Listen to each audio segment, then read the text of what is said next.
All right, welcome back to Finding Truth podcast here on Unscripted Truth TV. Logan here with Austin as usual, and we got Big 66 hitting hitting the airwaves here, and lots to talk about. We do have our esteemed guest King Richard coming on in a little bit, so looking heavily forward to that. We've been trying to get him here for a couple of weeks now, so it's finally coming to fruition, and can't wait. I know he's got a lot to cook on. He's been doing great work on his channel. Let me throw it up early just so anybody seeing the beginning of the video can get linked to his channel, because he's got a lot of great stuff with all. If you're wondering about any of these like big headline stories that have been going through the news, not to mention just like celebrity deaths, things of that nature, he's covered just about all of them. But the big headlines, the flooding, sports games, things of that nature. He's been cooking, and we're going to go over, I'm sure, a lot of those tonight. So looking forward to that. But before that, we will have a little bit of an opening discussion on some of the bigger things that take place this last week, and a couple of other things that have been bubbling up on our end. But one of those things being the Greg Biffle plane crash. Now, obviously, we've kind of carved a niche in our channel for NASCAR, and so who would we be to not cover this, especially when it's a clear ritual for the previous NASCAR Cup winner Hendrick Motorsports, and we covered the in-season ritual with Kyle Larson and his manager. So of course we're going to cover the off-season ritual for their win, and there's a couple of other things that we want to touch on that we'll just bring up if we have time. But before that, I just want to send it down to you, buddy, see how you're doing, and just get right into this. We're going to have a little bit of a shorter episode again this week, so we want to pack it in as much as possible. Yeah, absolutely. Yeah, last week and this week really go hand in hand. Last week we had, interesting talks and interesting discussions. There was a lot going on. I had that death that happened, and then we had another death that's somehow related, and they just kind of keep coming. And same thing with the weather and the flooding and all the craziness. I've sent you last week what it looked like, the flooding at my place, and then what it looks like now. Obviously it's twice as bad. And I'm at the point, I don't know like where things will be like another week or weeks down the road. Like, I wasn't sure if we're gonna have to evacuate or get out of there. There's a dirt hill that's like right outside my door. That's about, I'd say couple the water reaches that point, I'd say we're pretty screwed.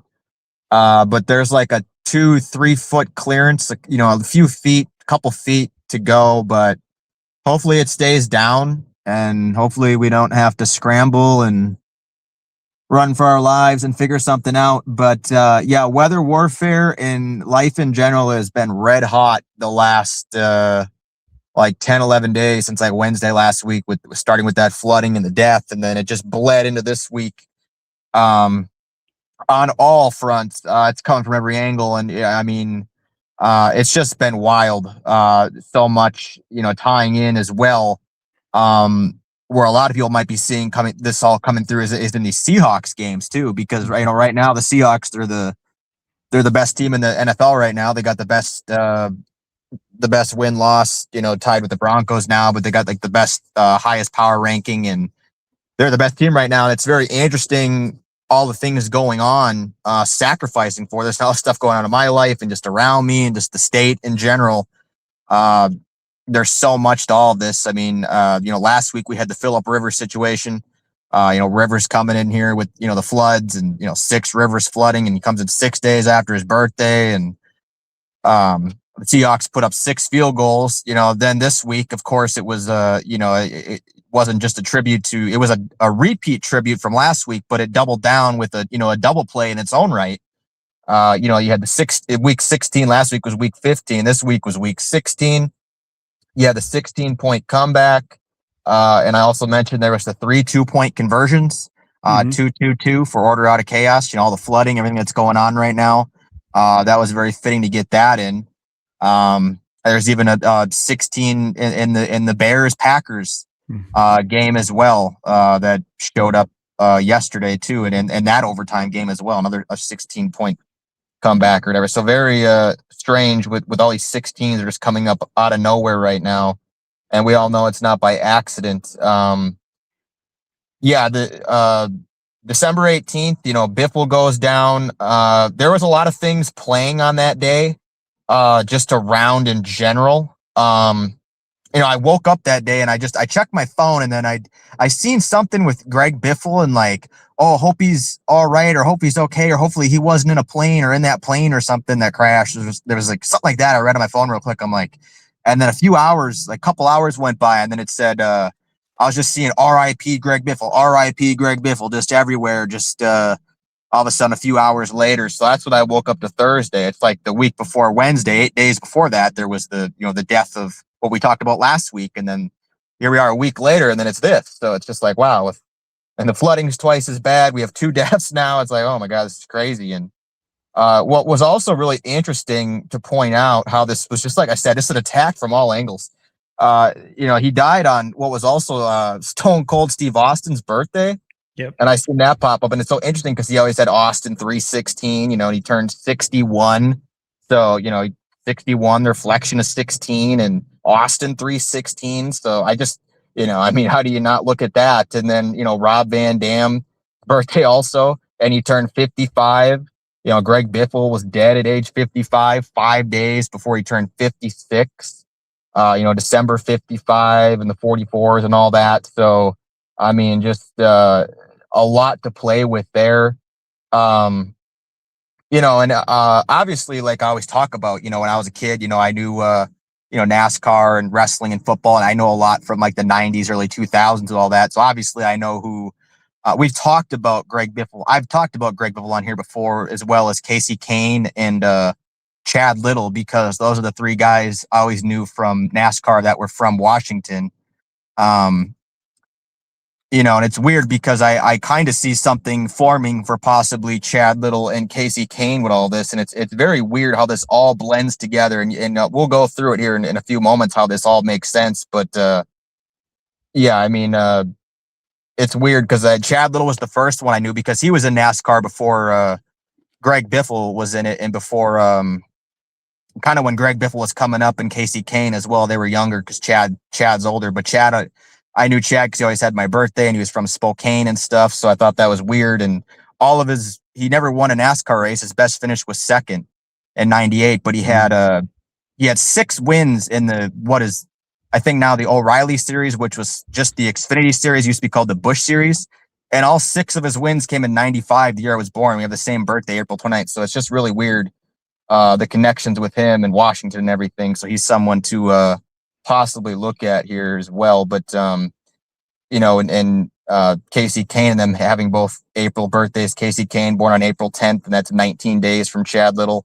We'll get into that too, because that's significant with Chad Little as well, who also raced for Jack Roush as well as Biffle, and they were almost teammates at one point, which is interesting because he got out of the 97 car in 2000, and that was the year Greg Biffle won, I think, the Truck Series, or the Busch, like the Truck Series championship that year. And then 2002, Greg Biffle, that was his first year, I think, in Cup. And did you mention that Chad Little had 16 top 10s? Wow. Yeah, it's just unbelievable, the overlap to all this.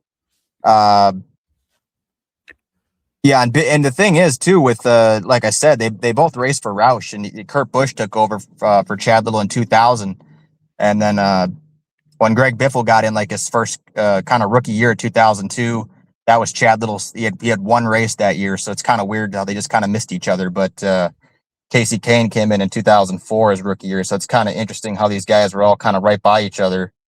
And like I said, Casey Kane from Enumclaw, and how he's 45 going on 46, so I'll have to watch out if he might get sacrificed when he turns 46, or he's in his 46th year now, but then he's also going to be in his 47th year of life, and he'll turn 47.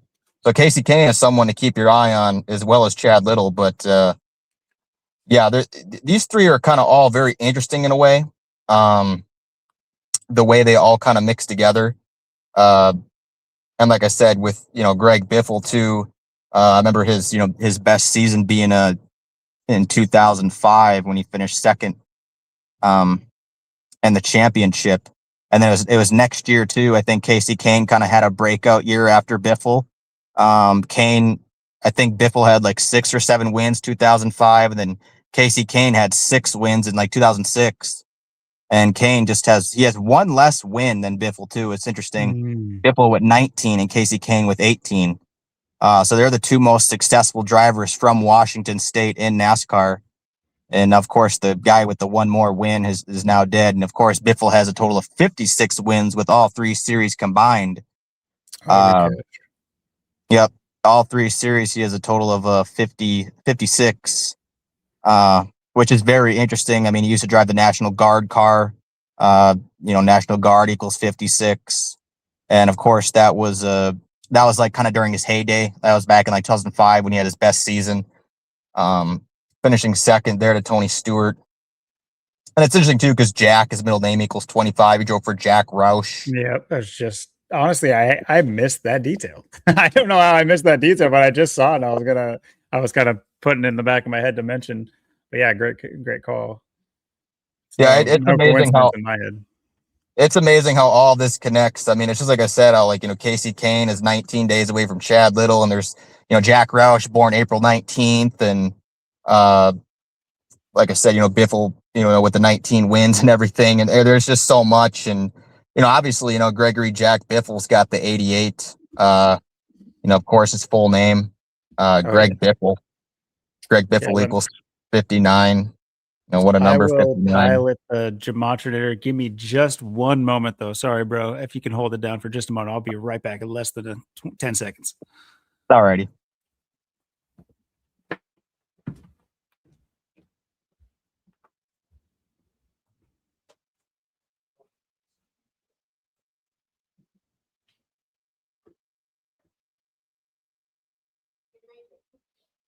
No.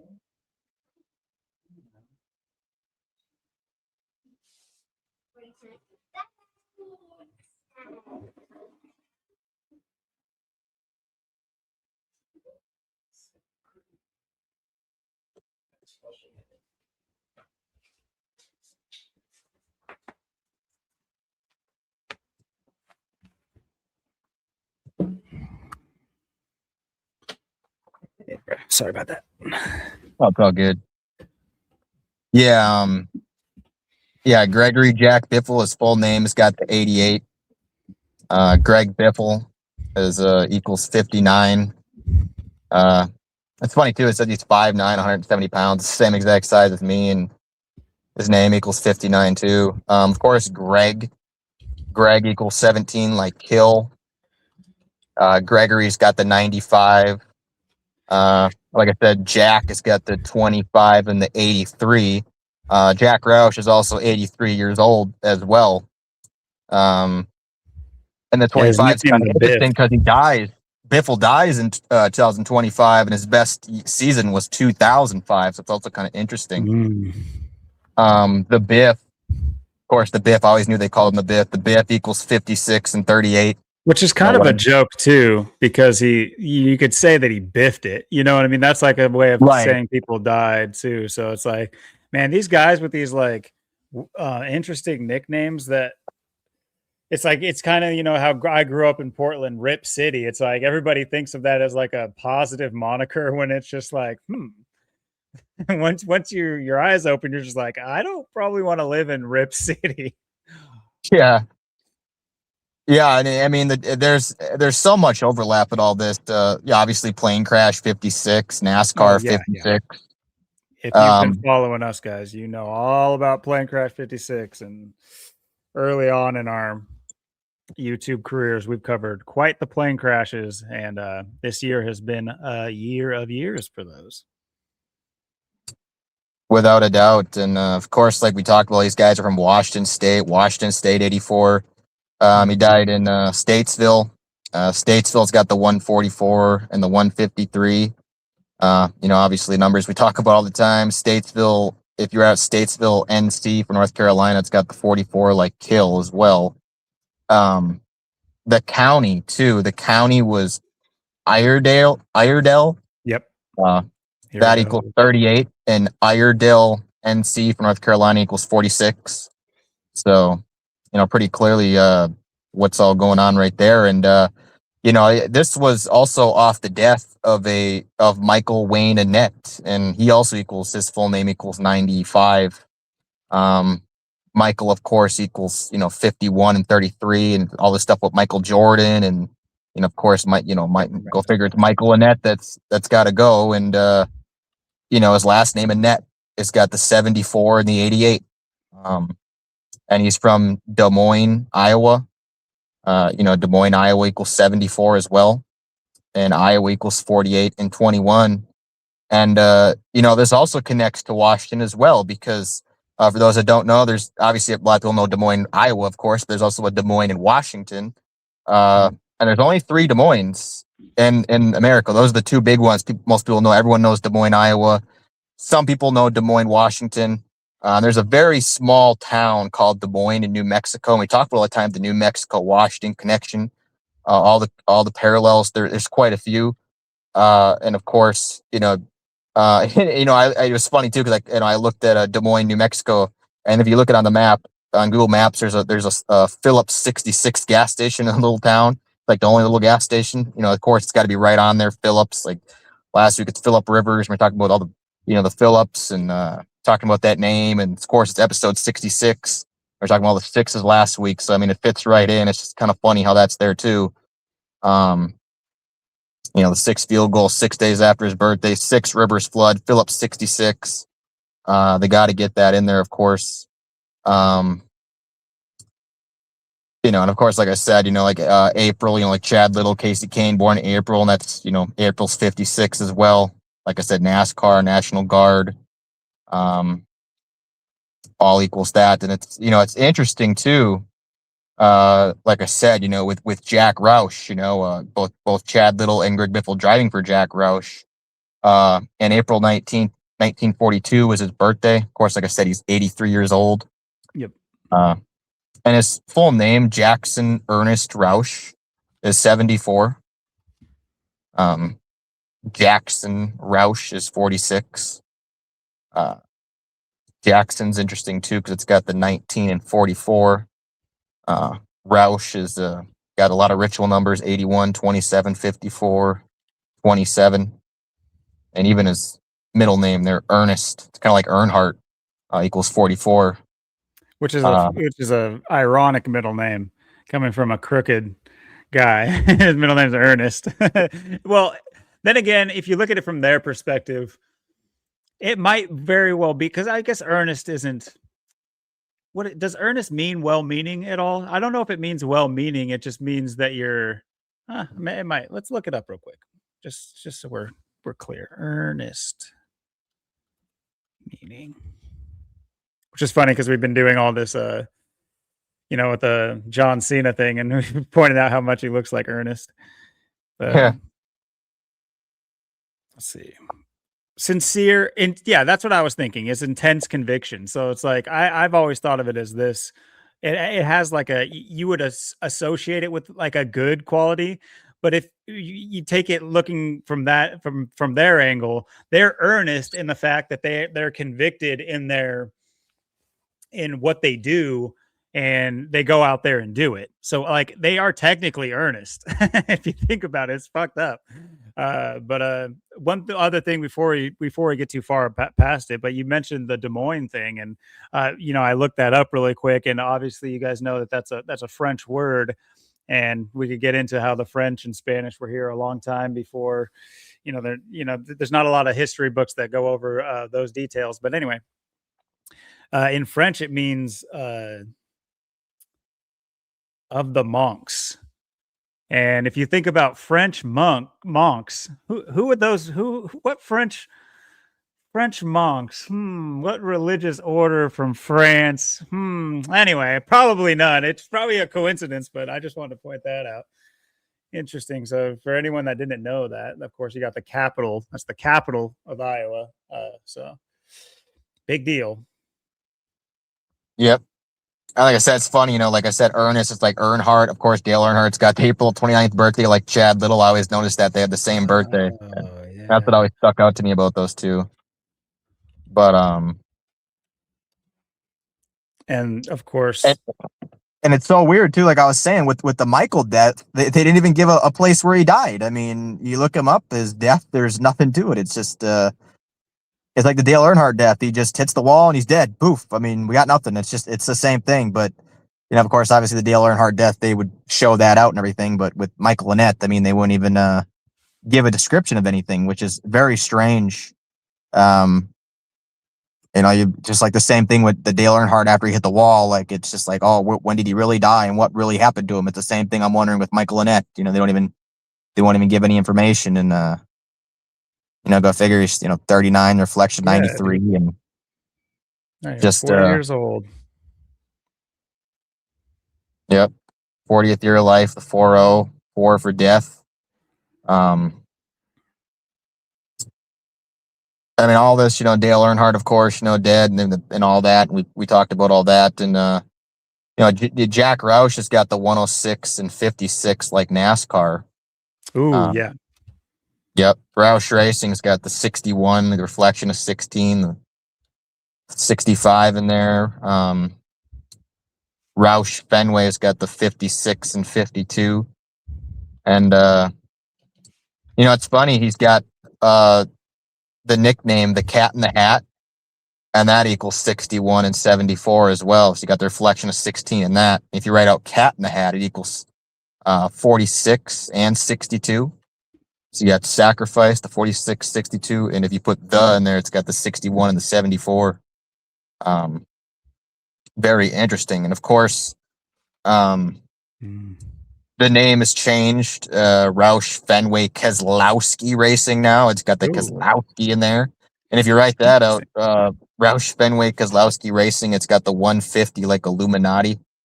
Um, you know, very fitting. And How do you spell Keselowski? I always mess his name up.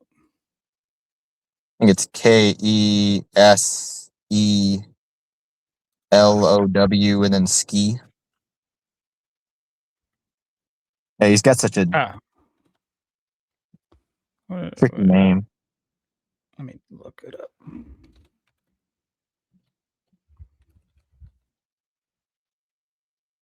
Kessel. Oh, I'm missing a letter, huh? Oh, am I? Or did I spell something else wrong? Or maybe you forgot to put racing at the end of it. Oh, gotcha. There we go. There we go. Yeah, 129, 150. Yep. Yeah, I didn't know. Is Keslow? Okay, so have there been? I'm assuming then that there's more famous Keselowskis. Then I only knew about Brad Keselowski from covering last year. Yeah, I think because the teams and how they've merged and the way people buy stuff and owners Merge. and stuff like that, it's his When name did they got in there. merge? I can't even remember. It was Roush Racing for a long time. Oh, that's what RFK stands for. Oh, okay. Because I was going to point that out. Okay, I see, I get it. Because I've seen the RFK before, which is another funny thing. Because pointing out that Greg Biffle had met, or Trump had met. I guess Trump was a fan of Greg Biffle's and has taken photo shoots with Greg Biffle. And we talked about how pivotal Trump was to last year's uh, season, of course, doing the pace car and all that good stuff, but not to mention the rise of number 88, Yep. SVG, Yep. and of course, RFK being his uh, health czar or whatever under Trump right now. And, the whole Trump 88 thing with Greg Biffle equaling 88 or Gregory Michael Biffle. So yeah, this being a sacrifice for Trump's term as well, being maybe even an overarching thing, kind of like individual sacrifices feeding a larger entity kind of thing. How maybe like entertainment sacrifices feed, political sacrifices feed Moloch. At the end of the day, it goes to whatever entity is that these people espouse or they claim to be avatars of, and things of that nature. I know this sounds weird maybe to some people who are just looking at surface level stuff, but this is how this stuff goes. These people use this is magic. Yep.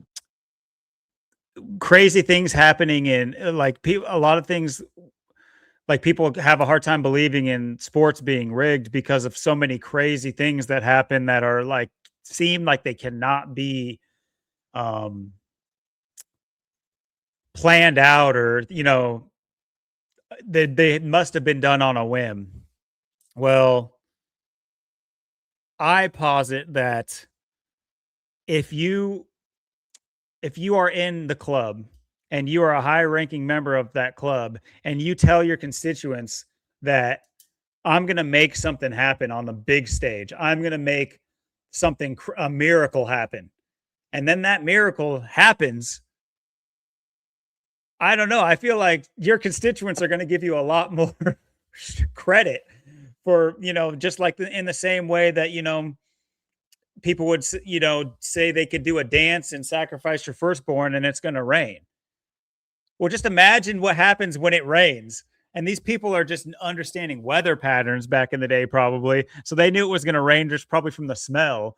And that yet they were able to get it over on people by telling them, look, I can bring the rain. And then when it rains, the people are looking at like, this guy's a god. Well, that's the same thing, only it's a lot more sophisticated nowadays. And they're able to affect all sorts of arenas, political, entertainment, and all these deaths as well. And they can basically claim them as they were able to. It's not like they have blood on their hands in the way that they stabbed the person or they, forced the engine to die, but they have the net. They're the head of the network that does do all of those things. I'm not saying they use black magic or ether magic in order to like make an engine go out on an airplane. More likely than that is there was tampering with that airplane. Let's be real. Like, and if not just tampering with the airplane, then the pilot is straight up in on it and down to die for the cause. I'm not even joking. I'm actually not joking. And I'm talking to the extent that potentially that pilot has a family, whether or not their family is above ground or underground, that is threatened if he doesn't do it. Or if they don't do this, then there will be repercussions for, these people use coercion as one of their main tactics. So it appears to people as magic, and it technically is magic, because good luck for us to explain exactly how they do it. You'll never be able to reach back and find all the points at which we could explain how they do this. And that's on purpose.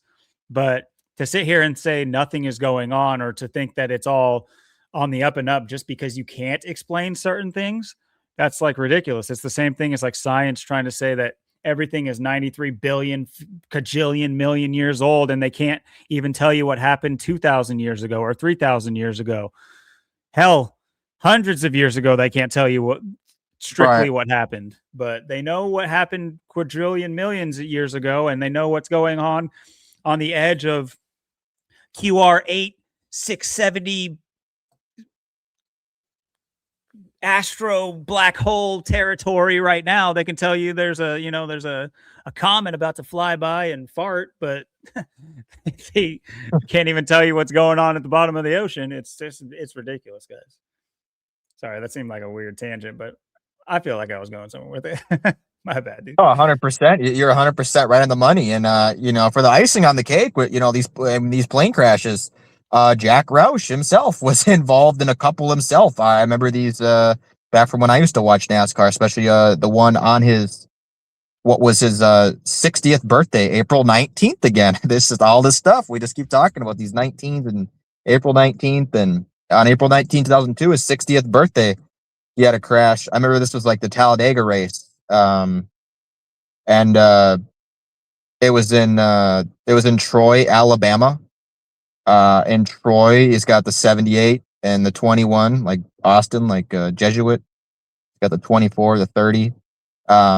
And he also had another one on July 10th, 2010, which was in Oshkosh, Wisconsin during the EAA Air Venture. And he was, of course, Wisconsin, or Oshkosh, Wisconsin's got the 86.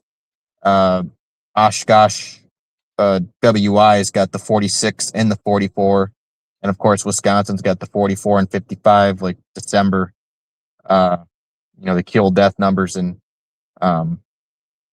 there was a lot of that in all this. I mean, you said like he had Greg Biffle dying 5 days for his 56th birthday. Just had to get that early birthday present for him. So get him out of here. And, these, like I said, Jack Roush surviving 2 plane crashes and, having all these connections and, Greg Biffle, just, and having the numbers on the plane, on the back, like you were talking about, all set to go, just to rub it in. Jack Roush surviving both of these, the cat in the hat, just pulling the cat out of the hat, just all this stuff. I mean, like I said, we talked about before, just how these guys are in name, like Casey Kane, Casey Kenneth Kane, KKK. I mean, all this stuff is, it's all deliberately done the way it's, and there's no doubt about it. I mean, you just can't hide it. I mean, just look at that, Casey Kenneth Kane. I mean, KKK. I mean, this is what these people do. I mean, why would you name your son that KK? Why would you do that? I mean, because you're proud. It's just. I mean, does anyone bring it up as he goes on to have an illustrious career in a super watched sport? Did that affect any of his merch sales? Probably not. It's crazy. It's just people won't question anything and they think that everything, there's a chance for everything. Like, I feel like that's one of the things that, as a naive thing, that humans go they have an understanding that anything can happen. And that might be true, but that doesn't mean it will. And the fact that so many things happen that are unbelievably unlikely should raise flags rather than you just say, wow, isn't it amazing? It's like, no, I mean, yes, it is. It's too amazing. It's too amazing to be real. So we should question these things. And then if at the end of our questioning, we find out it was organic, then wow, let's shoot one up to the big guy for how amazing it is. But let's not stop calling everything a miracle and amazing and organic when it is clearly scripted and clearly practiced. I mean, take for example, Dude Perfect. But there you go. Go look into the background of Dude Perfect or any of these, like, makes the shot every time. Look at the Globetrotters even. This is not works of miracles. These things can be forced and trained. So, but yeah, this is just another just straight up mockery. It's just like and of course he's our NASCAR driver. And let's pull 500 black people on what they think about the average NASCAR fan. Let's say from early 2000s to now. And like, what if you had to tell me who is an average NASCAR fan, I guarantee you there's going to be a large portion of them that say something along the lines of redneck or something along those lines. You know what I mean? It's definitely been within there. They were definitely proud of it. They're definitely moving away from redneck. 100%. They've been moving away from redneck for a while now, but they embraced redneck for a large portion of the NASCAR. Like that, they've known that that's been their brand, and they were trying to get all of the quote unquote white trash type fans and it worked. Trust me, it did work. They definitely clung to NASCAR. Let's just say the lower echelon of white people. I don't really call people white trash necessarily. But you know, Chad Little driving that John Deere, all the jokes. I mean, exactly. All that is the aesthetic of a particular kind of white sphere. You're not going to attribute John Deere to black people. That's just like, you know what I mean? It's it's just how it works. I'm not saying any of this is right or wrong. I'm just saying this is how it is. And of course, you get KKK in there, and yeah, and then on top of that, you get a bunch. He was widely popular. So what can you say? A bunch of white people praising Casey Kenneth Kane, and it's just like, yeah. So it just feeds into it to the whole. Anyway, but nowadays it's definitely. I would say, I mean, obviously it's Mason Rand, which just every sport is. But obviously there are some sports that are swinging differently on the pendulum. But let me point this out just really quickly. It's a little bit off topic, but I think I mentioned it before. But I believe, and I think that it's pretty clear that sports are swinging back white centric. And it's a tough thing because it's like, not just sports, sorry, but like the world is swinging back towards white.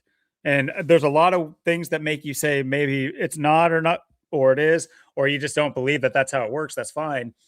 But I do think that we're not, we've talked about the pendulum and how it swings. I think we've been heavy on the,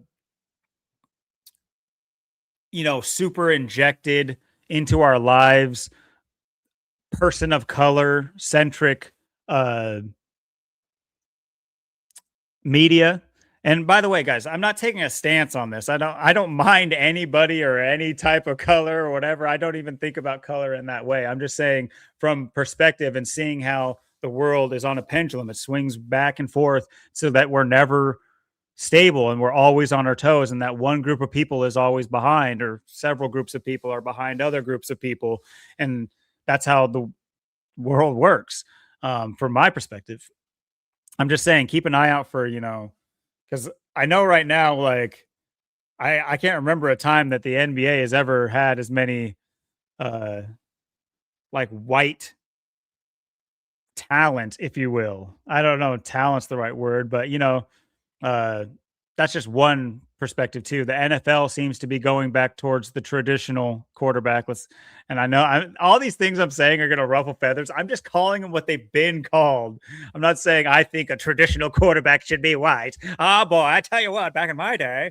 But all the best teams right now got white QBs. The white QBs are all the best teams right now. Whereas in the past few years in the NFL, it has been quite the opposite. Before, even with Tom Brady, of course, mixed in there, but even then. So anyway, just keep an eye out for that. I think, like I said, we're not like in the middle of the upswing. I think we're just starting. So I think you're going to see a big rise in like whiteness in all areas, kind of like take center stage back. And there, I think that's one of the reasons why they had to inject so much of it the last few years, or for a while now, is because the system wasn't set up for it yet, because it has been white mostly. And I'm not saying it always swings back black and white. I'm saying this is the particular swing that we're on. It'll go male, female. It'll go, there's different types of things they swing on. So I'm just saying right now it's been heavy person of color centric, and now I definitely think that we're on the swing back towards white people, without going too deep into it. Maybe that's a subject for another one to kind of point out what I mean by that. But yeah, there's so many nines in this too. I mean, Casey Kane's birthday is 9 days from Jack Roush's. He drove the 9 car. That was the car he started with, was famous and took over from Bill Elliott in 2004, driving the 9. And of course, like I brought up, the Jack Roush, in the April 19th, and 1942, 42. There's another 42 for you, and 10 days away from Chad Little's birthday, the 119th day of the year, my birthday, Dale Earnhardt's birthday, April 19th. Of course, Oklahoma City was on that day, and there's just all this stuff is it's just such to a T. Spokane, Washington, he's 62, born in 63, driving the John Deere, just that John Deere, got to get that John Deere car. It's just such the 90s, like the most 90s iconic car. Whenever I think back of that car, just that paint scheme, just Such a 90s thing. Just 16 top 10s. Yep. I mean, just ridiculous. And it's That's a just cool car. crazy. I drive that. That's sick. I always loved this car. I always thought the colors it was such a 90s look to it. I mean, and him too. He looks like, just look at this guy. I mean, it looks like he should be in Nirvana. I mean, he just got the long hair and like he's a Kurt Cobain. You know, this guy listens to Nirvana. Chad Little. The 97. Hmm. And in Plane Crash 97. So there you go with that. I mean, it's deep. I mean, it's really deep. And yeah, 84, 48, 42. There's a lot of 84s with Chad Little too in his name, and or his what they say his name is. He's got an interesting name. Yeah. Um, Charles Glenn Little Jr. Little Little Junior. I know, you got the funniest name, and look to him. It's just like, it just seems like the coolest dude. Hey, Little Junior. Little Junior, 84. Yeah. And if you take away the junior, you'll see the 97 and the 74. He drove the 97, and he also drove the 74. Guys. And he retired in the 74 in 2002. That was his last race. So his car numbers are in his name. I think Charles Little too.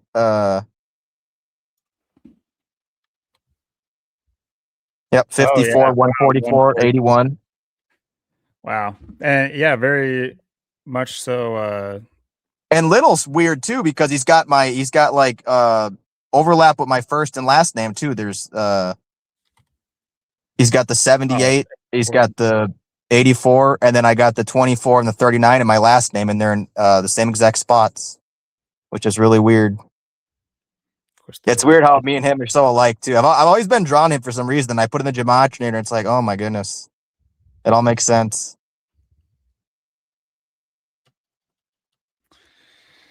So yeah, Little. Before I forget, let me make sure I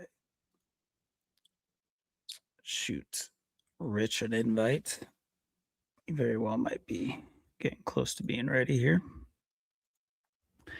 But yeah, before we have our esteemed guest, though, which I think is going to, I think he does have quite the presentation on this exact topic. So sorry for the oversaturation, if so, but there was a lot to cover on this one. Austin had a lot of good notes on it too. So there's obviously we're going to cover this one, and there's more to it too. And like Austin was saying, it goes back into last week and the whole flooding ritual in Washington, and of course Washington, Oregon, and even California and Canada, heavy flooding, and it's spotted flooding too. And of course, we're talking about an atmospheric river. When we have Philip Rivers come to town, we talked about how that was a big Neptune ritual, with obviously Poseidon being the god of storms and the sea and horses. And they have the Colts come to town with Philip, lover of horses, rivers. And there was a Rivers in the game too. This last game, there was a Rivers in the game too. And then we were talking about who we were talking about the week before. We're talking about Rivers Cuomo.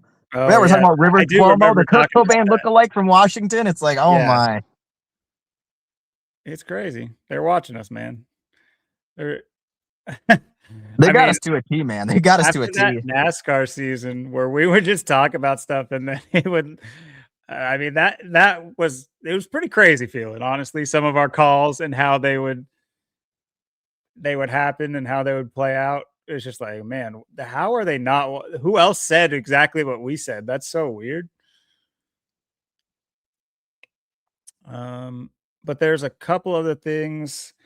One thing I want to point out, mainly because I want to kind of scan our audience to see if this happened to anybody else. And I encourage you to look into your history or anything like this. But this new Steven Spielberg movie, Disclosure Day, by the way, if you're in the community, they're talking to you. This is right on the same level of a damn movie I can never remember the name of, that literally is just ripping off Zach and like making fun of him in the same breath, but also basing an entire movie kind of off of the concept. The one with Pascal and hairlip guy in it, Joker guy.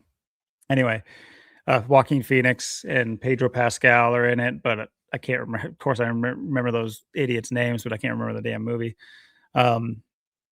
If you know, if you're on Zach's channel, talked about it multiple times. It'll probably come to me at a stupid time, but I bring this up because here, let me show a screenshot real swift like. And I wish I took a screenshot. I took a very bad screenshot. I wasn't really thinking about how I was going to show it on stream. And so this doesn't really prove my point very well, unfortunately, but I meant it to, but I wasn't really thinking about it. But here's a screenshot of my YouTube. And for whatever reason, I just took a screenshot of it. But this is my history tab. And this is at the top of my history. And there's other videos right below it. But I didn't take a larger screenshot to show the videos below it. And that's my bad. But the point being is I was watching a video with my daughter and we stopped watching the video so she can go hang out with her mom before she went to work. And then when she came back, we were eating dinner and we were finishing the video. And I went back into the history to start playing the video where I last watched it. And all of a sudden it said I watched this entire trailer for this movie. Right below it is the video we were watching, but it said I watched this entire trailer. And I'm like, I haven't been on YouTube since we watched that. What is this? And so I'm calling my sister at the time when I'm telling her about this, and I hadn't even read the synopsis of it, but it's this new movie called Disclosure Day, which is just a slap in our face. But listen to this. If you found out we weren't alone, if someone showed you, proved it to you, would that frighten you? I'm sitting there reading like, why is this in my, like they injected this into my history. At the time when I took the screenshot, 3.4 million views. When I called my sister later on that day to tell her about it, it was at 7.4 million views, funny enough. And so like, I'm wondering how many views this thing got just by them sticking it in people's histories so that they're like, oh, what is this? And watched it. Almost like the YouTube forcing you to download their album on if you had iTunes. So I just wanted to point that out and kind of see the audience. Has that kind of thing ever happened to you? Potentially we will talk about this on another day. I might even try to watch it when it comes out or whatever, but because this does look like it's obviously a disclosure day is the name. So it's definitely covering disclosure. So it's probably a movie that, even though I don't like watching movies, and most people probably don't in this community, it might be something that is almost like necessary to kind of get a grasp on what they're doing. The one other thing I'll point out about this is like in their little poster, she works for the Kansas City weather forecast. And I just think it's funny that she's like in a red dress like Taylor Swift is always in, and it's like the Kansas City forecast. It's just interesting. Also, one of the only other cities shown off to the right is Indianapolis right here. Only 201 city. Just got that in there. But anyway, I haven't really decoded this or anything like that, but just wondering if anyone else got that injected into their life.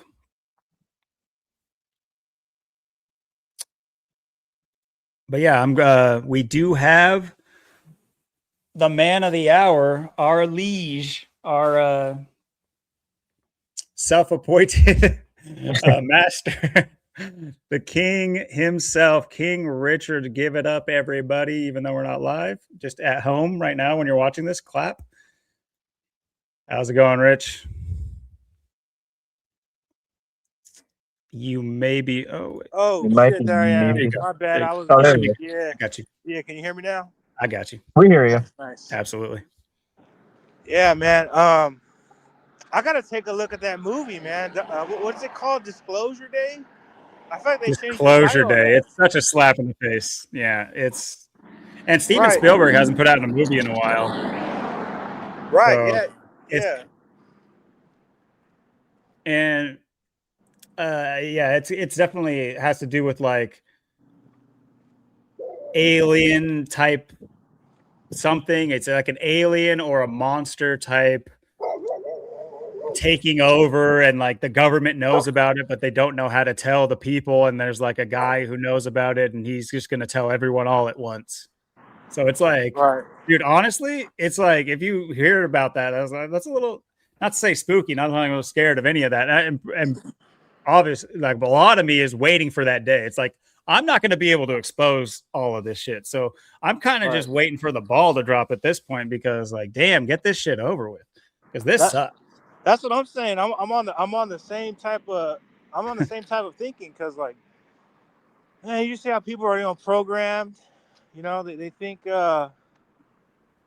what we talk about is schizophrenia.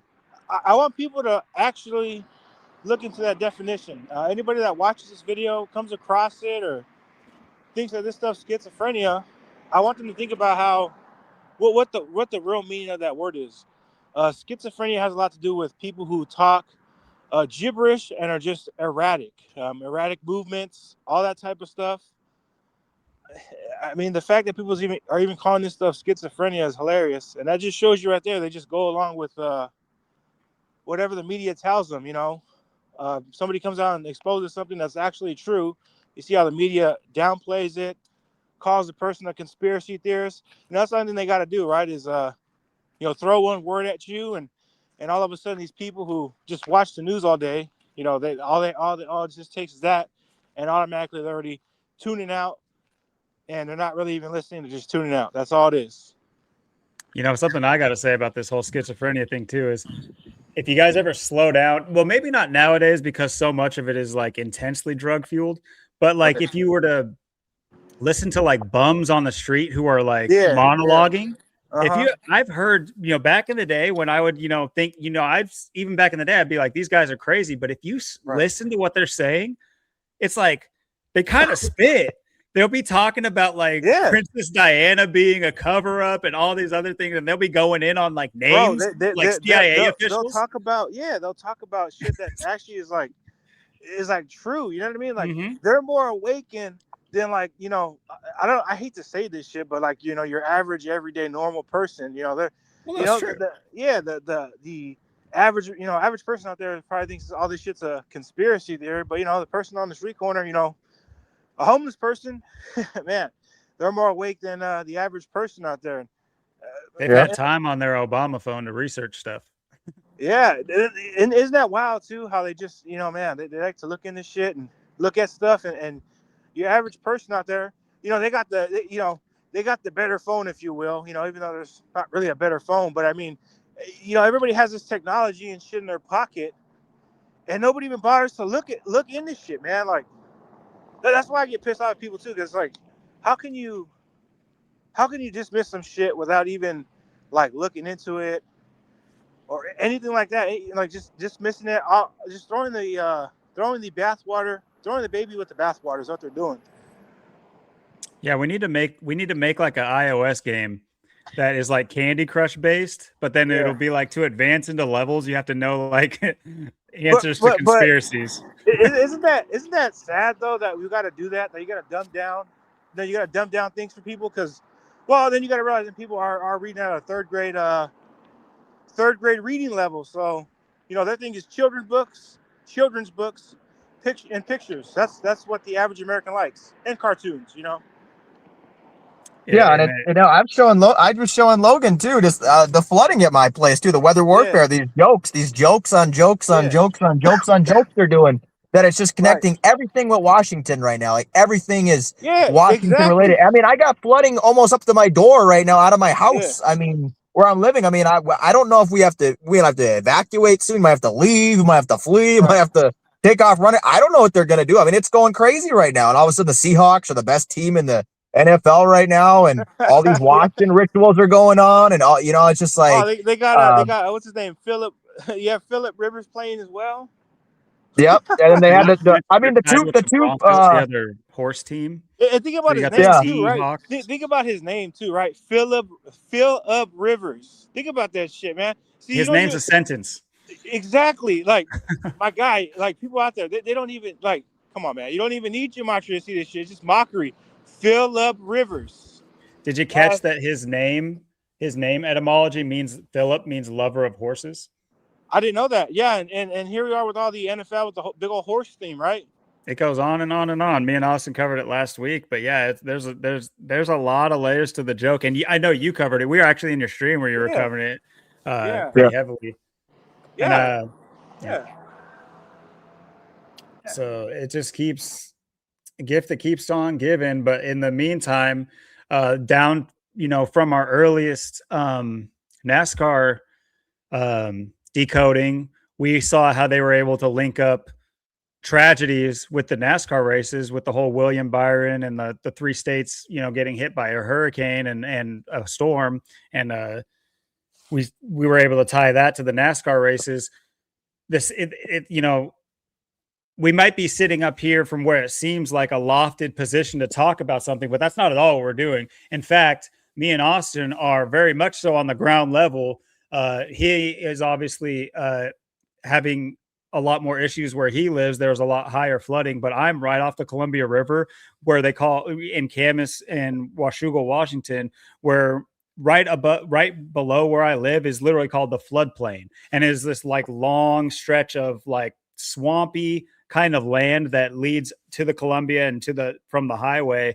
And that went from almost a bog, it's like there was islands out there, to now you can't even like see the islands, though the water's so high. And of course, I don't think it's going to get potentially any worse right this minute, but say another storm comes in, then it's ripe to flood, because it's already, filled up. It's like double flushing when the first flush was coming up, and you flush again to think it's going to help it. But all it does is make the water keep, come over the top. Yep. We've all been there. Yeah, man. And weather warfare is a real thing, man. Weather warfare is a real thing. People think it's a conspiracy theory, but I mean, there's been documents and shit written about it. Owning the weather in 2025, that's a real document you can look up. What's another one? Oh yeah, the UK, the military admitting to weather warfare in 1952 on the Jesuit Order's birthday. You can. These are stuff you can. This is shit you can all look up. And I could fill up River's birthday. That was Corey Taylor's birthday of Slipknot, and he just turned 52. Going at all the 52s with the weather, the weather warfare, and it's all this stuff. It's all connected. Hey, don't be surprised, right here. I'm going to say this. Don't be surprised if California, if we get the run of the stick, because, man, California equals 52. I wouldn't be surprised. Yeah. Northern California did get some flooding. Yeah. Yep. Here, I want to add to something that's going on here in my neck of the woods, because, man, I think it's important to talk about. But I don't know if you guys have heard about it, but recently they've been talking about this shit called, I think it's called radiation fog. And never heard of it. Yeah, I haven't heard of that either. Yeah, exactly. Sounds like a zombie apocalypse. Yeah, I've never once heard of that term either until recently. Radiation fog.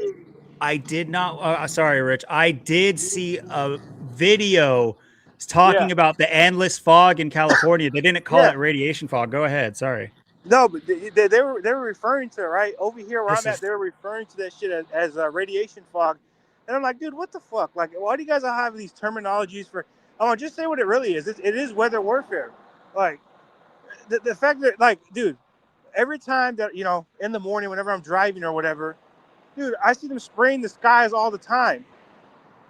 So you guys, like, people sit there like, oh, it's a conspiracy theory. No, bro, look it. They spray the skies all kinds of shit. Just look at the tic-tac-toe patterns.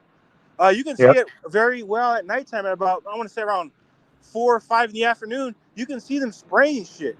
And I've seen that. I've seen that with my own eyes. I got pictures on my phone. One of the most wild ones was literally just a few weeks ago, 2 or 3 weeks ago, going across the bridge from Washington to Oregon.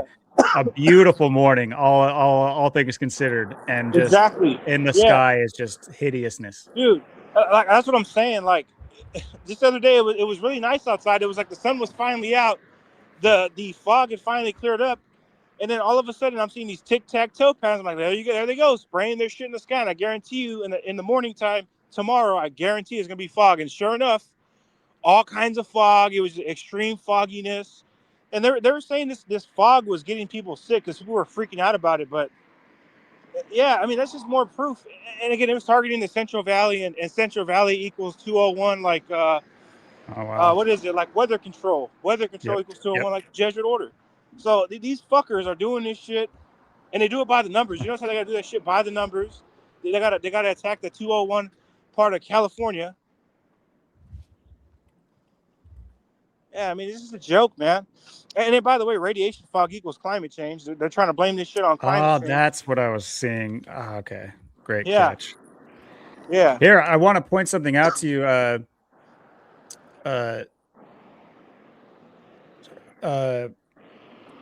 Because right away when I saw the picture of the radiation fog, Yeah. if you guys are like into conspiracies of like history or into old maps, but like early Right. on, California was shown as an island, Right. and that was not attached. I just want to show you this like picture.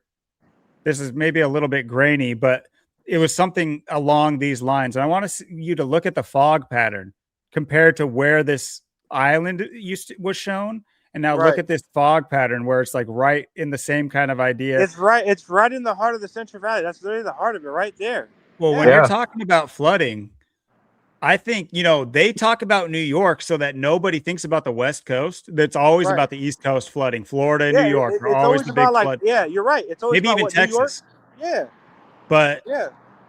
if we're truly thinking, if you guys are into the history aspect of things, I would say the West Coast, especially California, is Right. if we're on cycles like we know we are, then I would watch out if you're in the this huge California Valley here, because in my opinion this all used to be underwater, and Yeah, it'll one go place back I'd to it. watch out for. Look at one place, like if anybody out there listening to Central Valley, you guys live in Fresno, you might want to watch out right there, because that's the heart of the Central Valley, and a lot of shit happens there. It equals 84, and there's all kinds of shit that goes on there in Fresno. I mean, all kinds of rituals. I think it was a couple years back, there was a mass shooting there. Supposedly some Asian people had got shot and killed, and they blamed it on some gang members.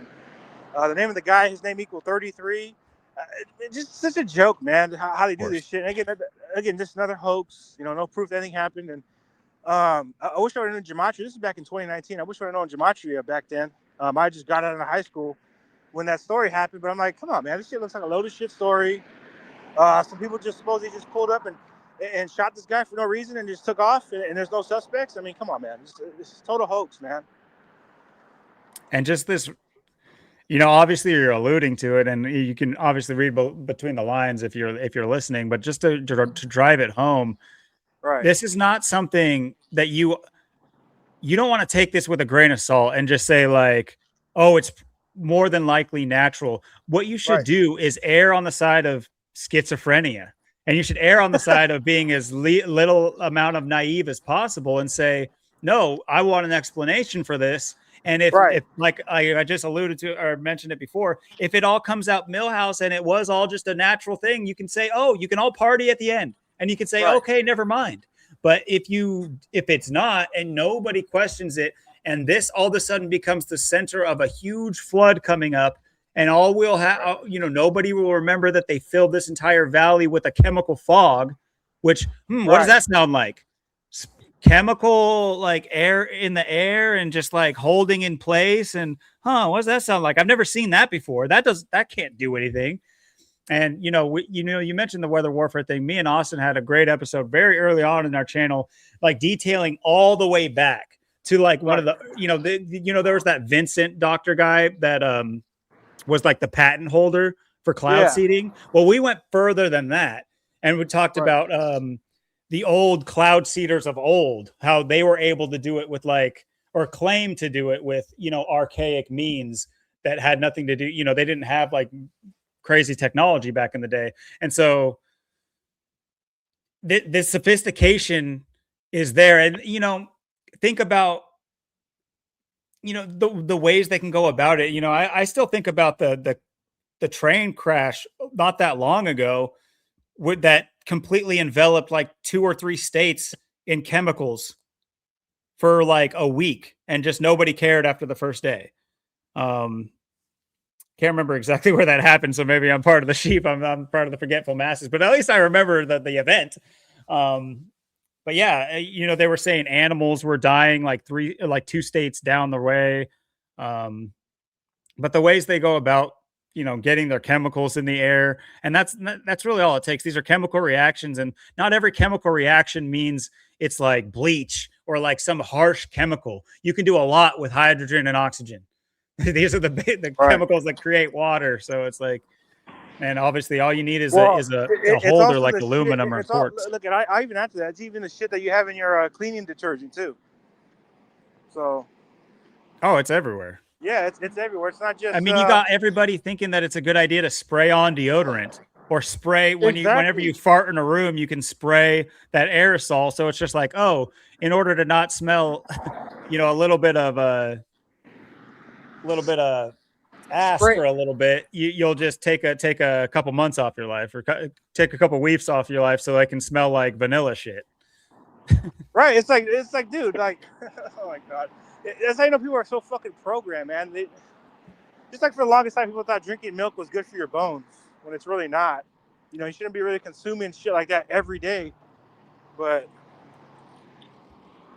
yeah, Yeah, it is. they love co-opting like a known healthy thing, or like a not healthy, but a known like health observation, like calcium being a building block for the marrow of your bones and things of that nature. Yeah. So they say, oh, well, there is calcium in milk. Well, it's just like, okay, the average person who's chugging milk down with Lucky Charms isn't getting the benefits Dude, they're getting more working sugar, out. They're getting fat is what they're getting. Yeah, they're getting the if Lucky Charms. It's just like you're getting more sugar with anything. Or some people just like to dunk Oreos and shit and do that type of shit. But you're getting more sugar of anything than any kind of nutrients or any kind of thing like that. And just think about like the milk. I mean, where's all that milk coming from? Obviously, it's not coming from cows, because look how much you have to produce. Not normal cows. Exactly. And no matter what you show them, you'll show them the breeding centers for chickens where they don't even have heads or feet. They're literally just alive without a head. Here, I'll take it a step no further. feathers. They'll shoot them up with all kinds of GMOs and shit and make them salt. fatter. Yeah. So you'll show people that shit, and they'll think, "Oh, you kooky conspiracy theorists." And then it's just like, then they'll kill each other over a Popeye sandwich. Dude, you remember that? Do you remember that? Here, let's just talk about that shit, man. I'll never forget, dude. I was coming out of high school. I had you know what's funny? I graduated on event 201. I graduated on October 18, 2019. That was a Friday. Funny, because that's the day leaving 74 days after you're in my name. When I learned gematria, I looked it up. Like, come on, man. My name equates to 74. And I just happened to graduate on the day leaving 74 days after you're in gematria equates to 74. There is a for anybody out there, I will point out there is a organic pattern to this stuff, but the powers that shouldn't be, they use it to control everybody and mock people. I like to say they troll us. So I do think they do troll us every day. But go ahead. Oh no, I think you were saying you wanted to talk about the whole Popeyes incident. Oh yeah. Okay. Yeah, I'll never forget that shit, man. All these fucking program zombies, like, especially over here in Fresno, right? Like, you go to the west side and there's like a big Popeyes there, right? It's in the ghetto part of town, right? What people would consider ghetto. So you got people just going there. I'll never forget it. Some dude pulled out a gun, literally, to try to get a Popeyes chicken sandwich, and all these people just going insane over it. It's like, dude, you can make that shit at home. Like, literally, you can make that same shit you're like going crazy about. You can literally make that shit at home for way cheaper. Tell all the middle-aged chicks and gay dudes in the Starbucks line the same thing. Exactly. What are you doing here? Keurigs have been out for 20 years. Drinking their Bill Gates infused GMO shit, sponsored by Monsanto. Exactly. And then you see all these guys, right? Like, especially in my age range, dude. I'm 23. Next year I'll be 24.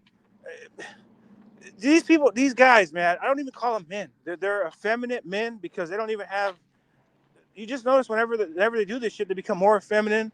They become more. I'm gonna say it. They become more gay. Yeah, and it's all because drinking this fucking GMO infused fucking coffee. And what the hell's so great about Starbucks anyway, man? Nothing. I mean, there's going to be a natural process, I believe. And then there's like a natural, Right. I say natural, but I mean like natural in the world, the system we live in the ways that these things are in our water. I mean, you guys need to look into the idea of birth control. Right. Planned Being Parenthood. Yeah, and it going into our sewers and being recycled back into our drinking water, our water Right. supply, with Exactly. estrogen and things of that nature in it. There's a lot to it, and people will say it's kooky and wacky. The same people who I'm sorry, do you guys work in the sewers? Do you guys work at the fecal plants that process our sewage waste? I don't think so, and I don't. Does anyone know anyone who does? So it's just this weird thing. I've always had this theory too, where it's not that I can describe it, but I have looked into Right. where our things go when we flush the toilet. But one thing I always ask, or not always ask people, but I tell people is just like, when you really start to think about it, if you were to try to like, okay, when I flush the toilet, it goes through my pipes. Most people don't even know the plumbing in their house, but let's say they can make it out of their house and they know where the plumbing goes. Where does it go? And then where does it go? It's just like, we don't know anything about the systems that we rely on. And yet we think that we have some control. Nobody knows shit about anything, bro. I'm sorry. Just nobody knows shit about anything. They don't remember anything past Monday, you know. They're not paying attention. Hold on. That's a lot more that fluoride in the water in your toothpaste, and there's a lot more in your water and your food than what we can even imagine. They always hear about the GMOs and the fluoride, but I mean, they're hitting you from the water, the air, the food. I mean, everywhere, every angle they're hitting you from. There's nowhere to hide from what they're hitting you with. I mean, there's nowhere you're going to go. You're not going to be, there's only so much you can do to get away from the attack they have on you from all angles. I mean, just like all this stuff that's, raining down and coming down, in these storms too. I mean, these floods, think about what's going in that water and what's spewing out too. I mean, they're putting a lot of crap in there too. I mean, they're not just going to flood you out. They're going to put stuff in that water and screw you even more. I mean, they're going to hit you as hard as they possibly can, and you're not even going to see it happening. Dude, yeah, exactly. Yeah, the way I think about it too is like there's victims of the system, and then there's volunteers for the system. Right. And there's way too many volunteers. The people parked outside who probably believe in climate change, yet are going to sit in their cars for 45 minutes to get a tall mocha frappa loca. Yeah, that's what I'm saying. Exactly. Like, bro, this is... And like they're volunteering to the system, and like you pointed out, yeah, they are effeminate, they are en masse, and then you look in their cars too when you're driving past, and they got two kids in the back, and it's just like gay. Fuck. I'd say more or less they're gay because, you know what? I ain't gonna lie to you, man. Just seeing that in my own personal life, and just seeing how just effeminate people are, man. I had to cut this one guy off. I was good friends with him, man. Well, not really good friends, but this guy was a little bit of a snake. And, one time he wanted to hang out. And, so we hung out or whatever, but he would always have to make these gay jokes. For whatever reason, he would have to make these gay jokes. And it's like, dude, why? Like, why is it every third sentence you're saying? Why does it always have to be like some kind of gay joke? You know what I mean? It's just stupid shit. And he got mad because I called him out, and I'm like, dude, what? Keep in mind, this dude looked effeminate. He looked... It's a whole subject I can get into. It's a whole story, but yeah, I mean, just that's how it is, man. He could have been, there's a possibility he's softening you up, softening you up to certain ideas, just to, gauging where you're at with them before. But here's one thing I want to say, because rather than take myself out of the equation, I will have to admit to something. Is we used to get together, all the guys at my job, or like the previous workers who worked there. I had a bunch of friends that I worked with, and we would get together and play beer pong like every Friday. And so, we'd be drinking and playing beer pong and everything like that. And then it would move out because we'd either be smoking cigarettes or whatever right outside the back doors. And we would form a rap circle, and we'd put like a cipher music on, and we would rap to it. I don't ask me why, but I can't go like 3 sentences without eventually rapping something gay. I don't know what it is, but it was always funny. But I don't know. I always eventually start rapping gay. There is a time and a place for that shit, right? There's a time and place for that, but it's like that's not one-on-one with a homie. Yeah, it's just like, come on, dude. And then like, I don't know, man. That guy, I don't know, man. He was a retard too, because then I tried to him about gematria and how the games are fake, and he'd be like, "Oh, come on, Rich. That sounds like a bunch of conspiracy theory shit, man. Come on, Rich. You really actually think that stuff?" I'm like, dude, come on, man. You got to be an idiot not to see it. And then I showed him the Kobe Bryant thing, and he thought that was a big old fucking some kind of coincidence. I'm like, come on, dude. That's not a coincidence, man. That's just blatant mockery right there. Come on, man. And it's interesting too to think that, I don't know. Well, it's all the programming, right? It's all the fucking programming they're doing. It's all the shit they're doing. Yeah, Kobe Bryant. I mean, come on, man. Go ahead and keep going. Go ahead. Kobe Bryant should have definitely woke a lot more people up, and I do believe it did wake a lot of people up. So props to him for that. Thanks, buddy. But the amount of it was definitely a big litmus test for humanity, just like so many other big things are, tragedies and the like. They use those to see just how many people are going to, will this cause, how big of the ripple is it going to cause? How are people going to react? What are they going to say nowadays online? Because before, when there was tragedies in the 90s and very early 2000s, things didn't get out the same way they do now. Now they're able to track every little bit, how people are moving, because everybody's signed up to their life log or Facebook, whatever. Facebook, yeah. And don't forget, that was established the same day that DARPA's military life log ended. So that's what I was making a joke about. But yeah, maybe people will hear me say LifeLog and be like, "What? You mean Facebook, right?" And then they'll look up LifeLog and be like, "Oh shit, what the hell?" I like to leave little breadcrumbs so that people do it themselves. You can't expect people looking at shit, man. You can't. They're not going to look into it. It doesn't matter. Too. Because I asked someone from the gym, that guy at the gym who's been there, and I'm like, because it's funny, because a week ago I was talking to him about, I was talking to him like what I talked about with Logan, like the NASCAR, the wrestling, football, how I used to check into this stuff, and I haven't, since I was a kid, I don't really follow it no more, and that's kind of what I told him. He's like, oh, that's interesting and stuff. And he's like, yeah, I don't really talk about this stuff at all. But then like I hear him like over talk, like, and hear about like the Seahawks games and stuff like that with other people. So like I feel like he does kind of watch it and pay attention, but then he kind of says he doesn't. But then I told him, because he was talking to someone, then I'm like, I helped him move up. There's new equipment coming in. I was helping him bring it in and stuff.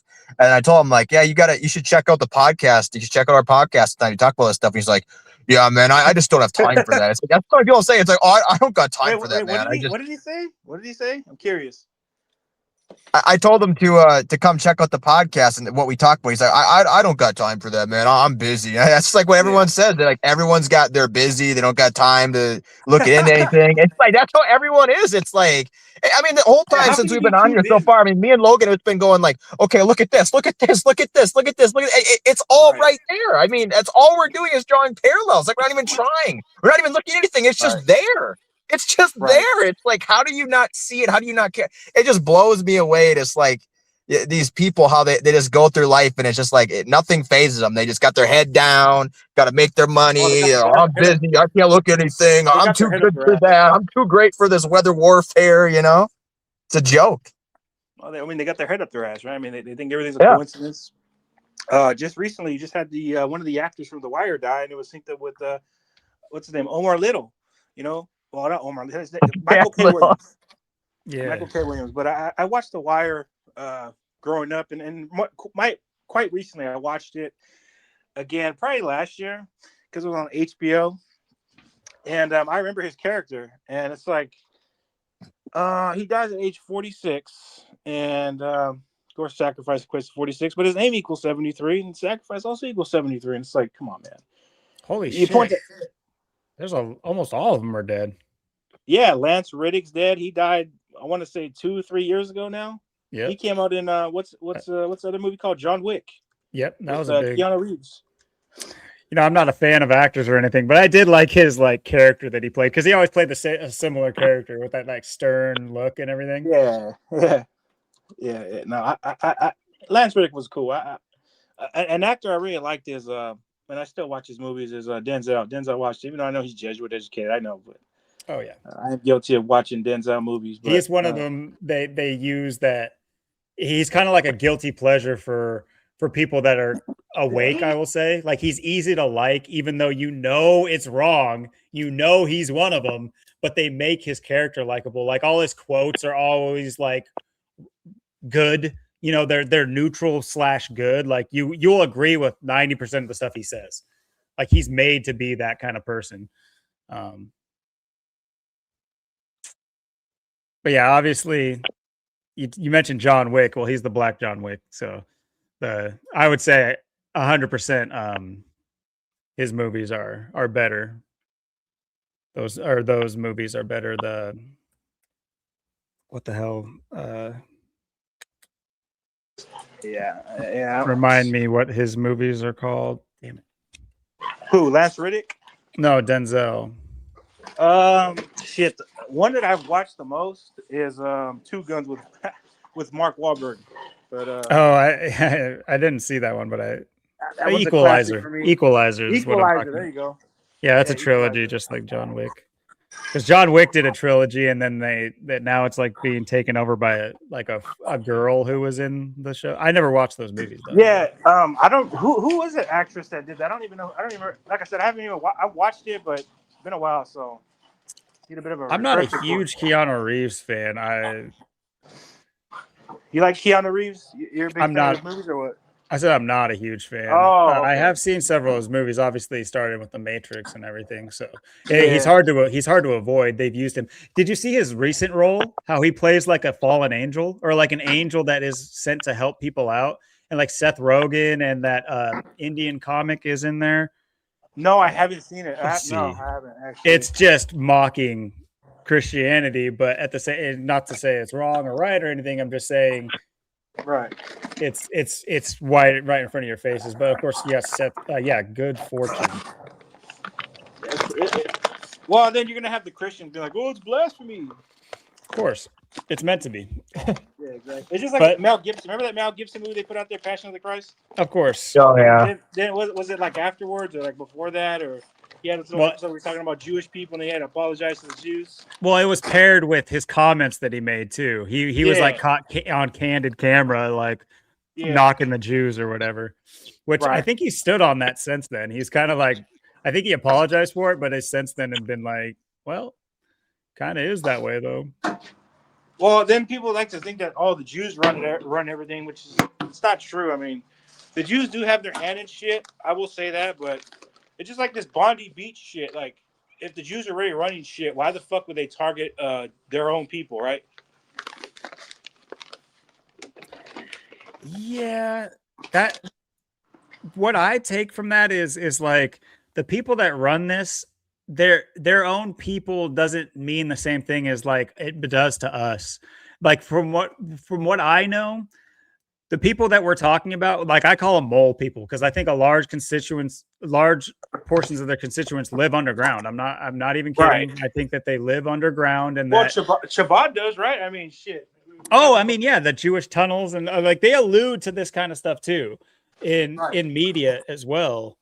But yeah, I don't think they have the same. Like to my point, you look at these. You know what's funny because I wanted to talk about this. I didn't know if we were going to fit this in before you showed up there. But did you know that there's 16 pairs of brothers in the NBA right now? You said 16? 16. Wow. When I was a fan of the NBA, the only ones that I knew of were Markieff and Marcus Morris. Right. And they were twins, but now there's like 5 pairs of twins, like Siamese or whatever, at birth twins, and then other ones that are like year or 2 apart brothers. There's so many. It's wild. But yeah, this goes through the whole list. I was making a list and then I was like, oh, why didn't I just look it up? And when you get into the Holiday brothers, there's 3 brothers in the NBA right now. All right. But yeah, there's just so many brothers in the NBA right now, and that kind of gets to my point of I think that the lid's coming off of them being coy. It's like it's nobody's noticing that there's brothers in the NBA or that nobody cares that it's a father-son league. Nobody cares no one gives a shit. No one's even paying attention. Like exactly. So they're just going ham. Right. and they're just pumping out children. And I don't think Steph Curry was raised by Del Curry and his mom No, necessarily to hell no. be like a He was loving born child. he was born and bred, my guy. He was born and bred. Just like And all I these think actors that are. is because his parents are in the system and Yeah. they don't look at their child as theirs. Their No, child no. is everyone's. Their child is theirs, as in their whole systems. It's offered up. And to my point, like, these are people that are allowed to carry their child and be with their child. But I think underground, there are people Right. more than willing. Like, look at how many people above ground are more than willing to just get rid of their kid one way or another, never see them again, either because they don't come to fruition, or when they do, they just get rid of them. Well, the same thing applies underground, where they do it for the cause.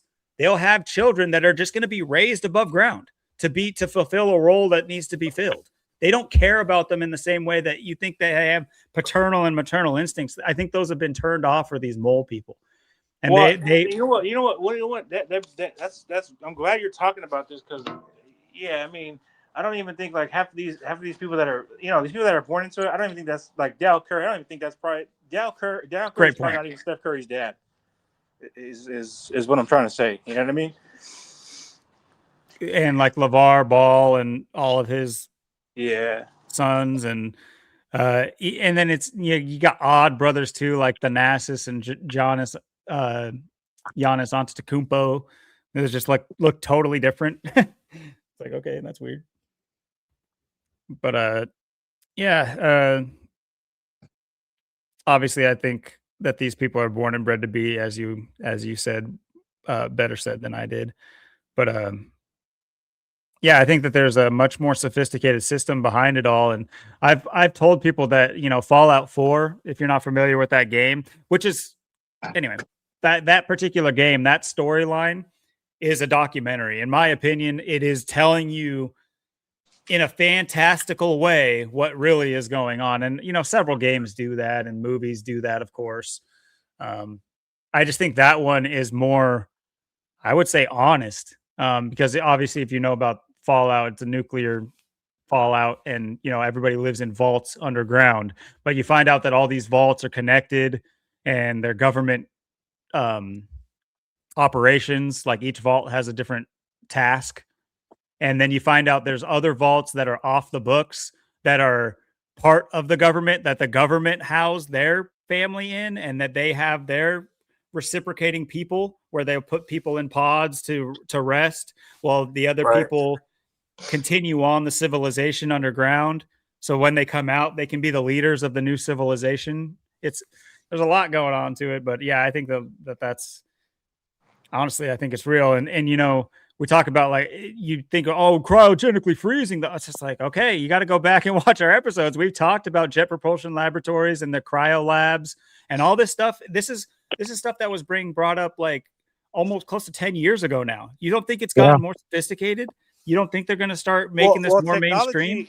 Technology's got more advanced over the years too. So yeah, exactly. And And there's look at all, technology. Yeah, I mean, there's technology to do this shit. There's a lot of shit that your government keeps secret, that you probably don't even know about. So of yeah, course. there's a common man. You probably, there's probably a lot of shit we don't even know about. Speaking of Jet Propulsion Laboratories, that's in your neck of the woods, or at least state, California. That's where they're mainly at, and they have contracts with NASA, and I'm sure they have contracts with Tesla or whatever. Yeah, Let's see. they probably do. I wouldn't be surprised.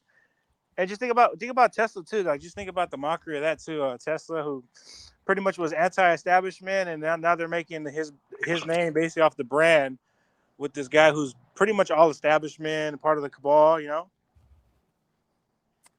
And the mockery they've been able to get away with, which is funny because a lot of people say David Bowie faked his death. Right. And David Bowie played Nikola Tesla in a movie about faking your death. It's wild. It was a movie about magicians, like dueling magicians. And yeah, so it's funny. So anyway, you know yeah, what? Since we're it was like talking about cloning faking, too. yeah, since we're talking about fake, you know what? Pull up, just type it around. Scarlett Johansson fake your own death ad. This is a classic. This was during Super Bowl 56. I'll never forget it, man. Of course, they do it in a Super Bowl. So Look oh, what it's for day she said she wanted. Amazon. Look what day she wanted. I don't know if it will it pull up. Let's see if it pulls up like what day she said that. If you watch it, she'll say, "I want to fake my death on March 8th." Just watch it, man. It's just Let's you don't see. even got it. I mean, just play it, man.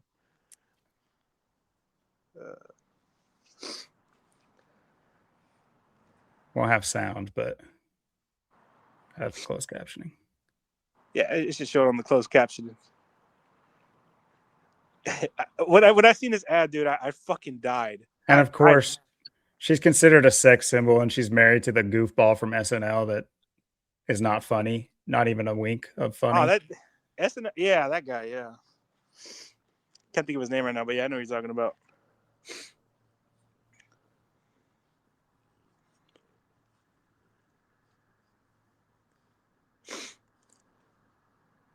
Well, gold equals 38. So. Yep. Gold, Zach, The and one-eyed Noah's. symbol Whoa, is wait, wait. hold on. Wait a minute. Hold on. How's it real quick? I want to make a point.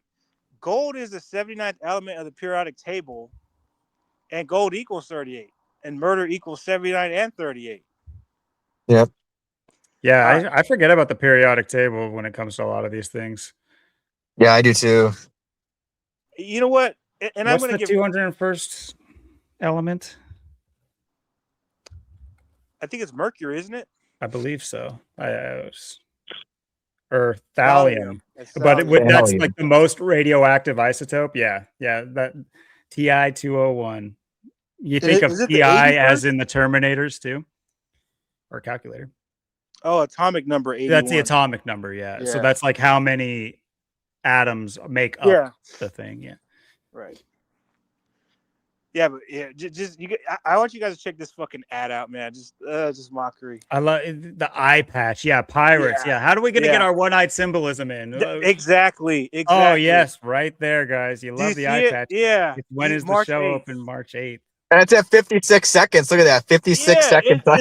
Exactly. Super Bowl 56. Oh my God. Dude, this was right before the Russia and Ukraine war. It's like, oh my God. Dude, I remember I was sitting on the couch because, you know, my parents, they wanted to watch Super Bowl 56. I didn't really watch it. I don't really care for watching it because I know it's all rigged.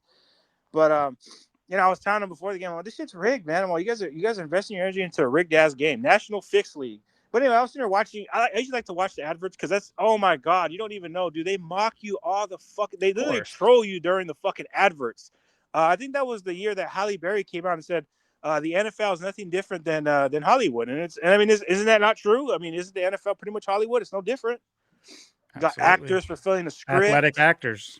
Yeah, National Fixed League. That's why I call it the National Fixed League, because that's what it is. The year of the Tiger, the only year the Bengals go to the Super Bowl is in the year of the Tiger. I mean, come on. Exactly. Thank you. I mean, I was pointing that shit out to my fucking brain dead family, and they're like, "Oh, so you think that means anything? You think astrology and all that means anything? Oh, you sound like an idiot." It's like, no, you're the idiot because you're really watching a rigged performance as Halle Berry mocks your ass and says, the NFL is nothing more different than than Hollywood." So it's like, how am I the idiot if I'm literally pointing this shit out? And I've been saying the same shit since, well, even before 2020. I've been saying this shit since 2016 onward.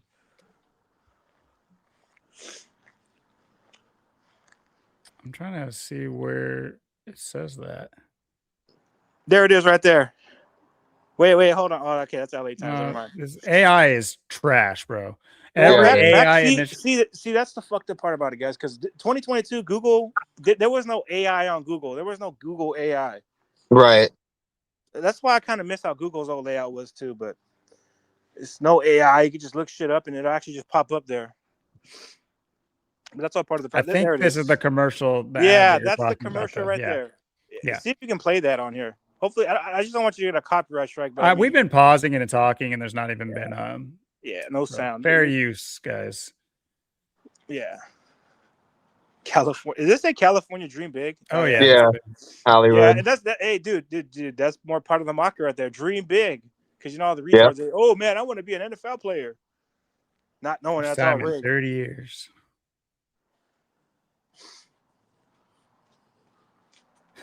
I love how they get her to drive down these clean streets. It's like, bro, I went to California. It's like there's tents every now and then. Is that SoFi? That's SoFi Stadium, right? That's in Inglewood. I I've believe been so. down there. I've been to Inglewood. I've been down to SoFi Stadium. It actually looks pretty clean down there in Inglewood. It's pretty pathetic because if you go on the other side of Inglewood, it's pretty dirty and Levi Stadium is dog shit.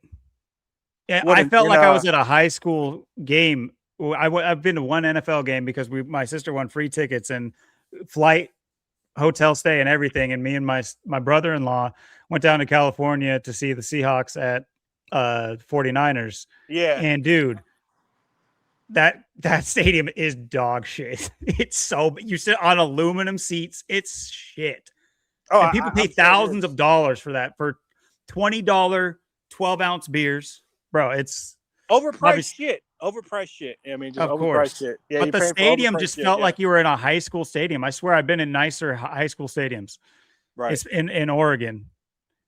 Right. Yeah. I mean, just, yeah. And you know what, dude? It's sad that people actually pay for that shit. They'll pay all kinds. Dude, they'll shell out like $300 easy on these type of shit. Can you imagine the tickets? Let's say you're taking a family of 6. Can you imagine the ticket price? Same as like Disneyland. I mean, think of the commerce that California gets. Just like, California is a humongous state.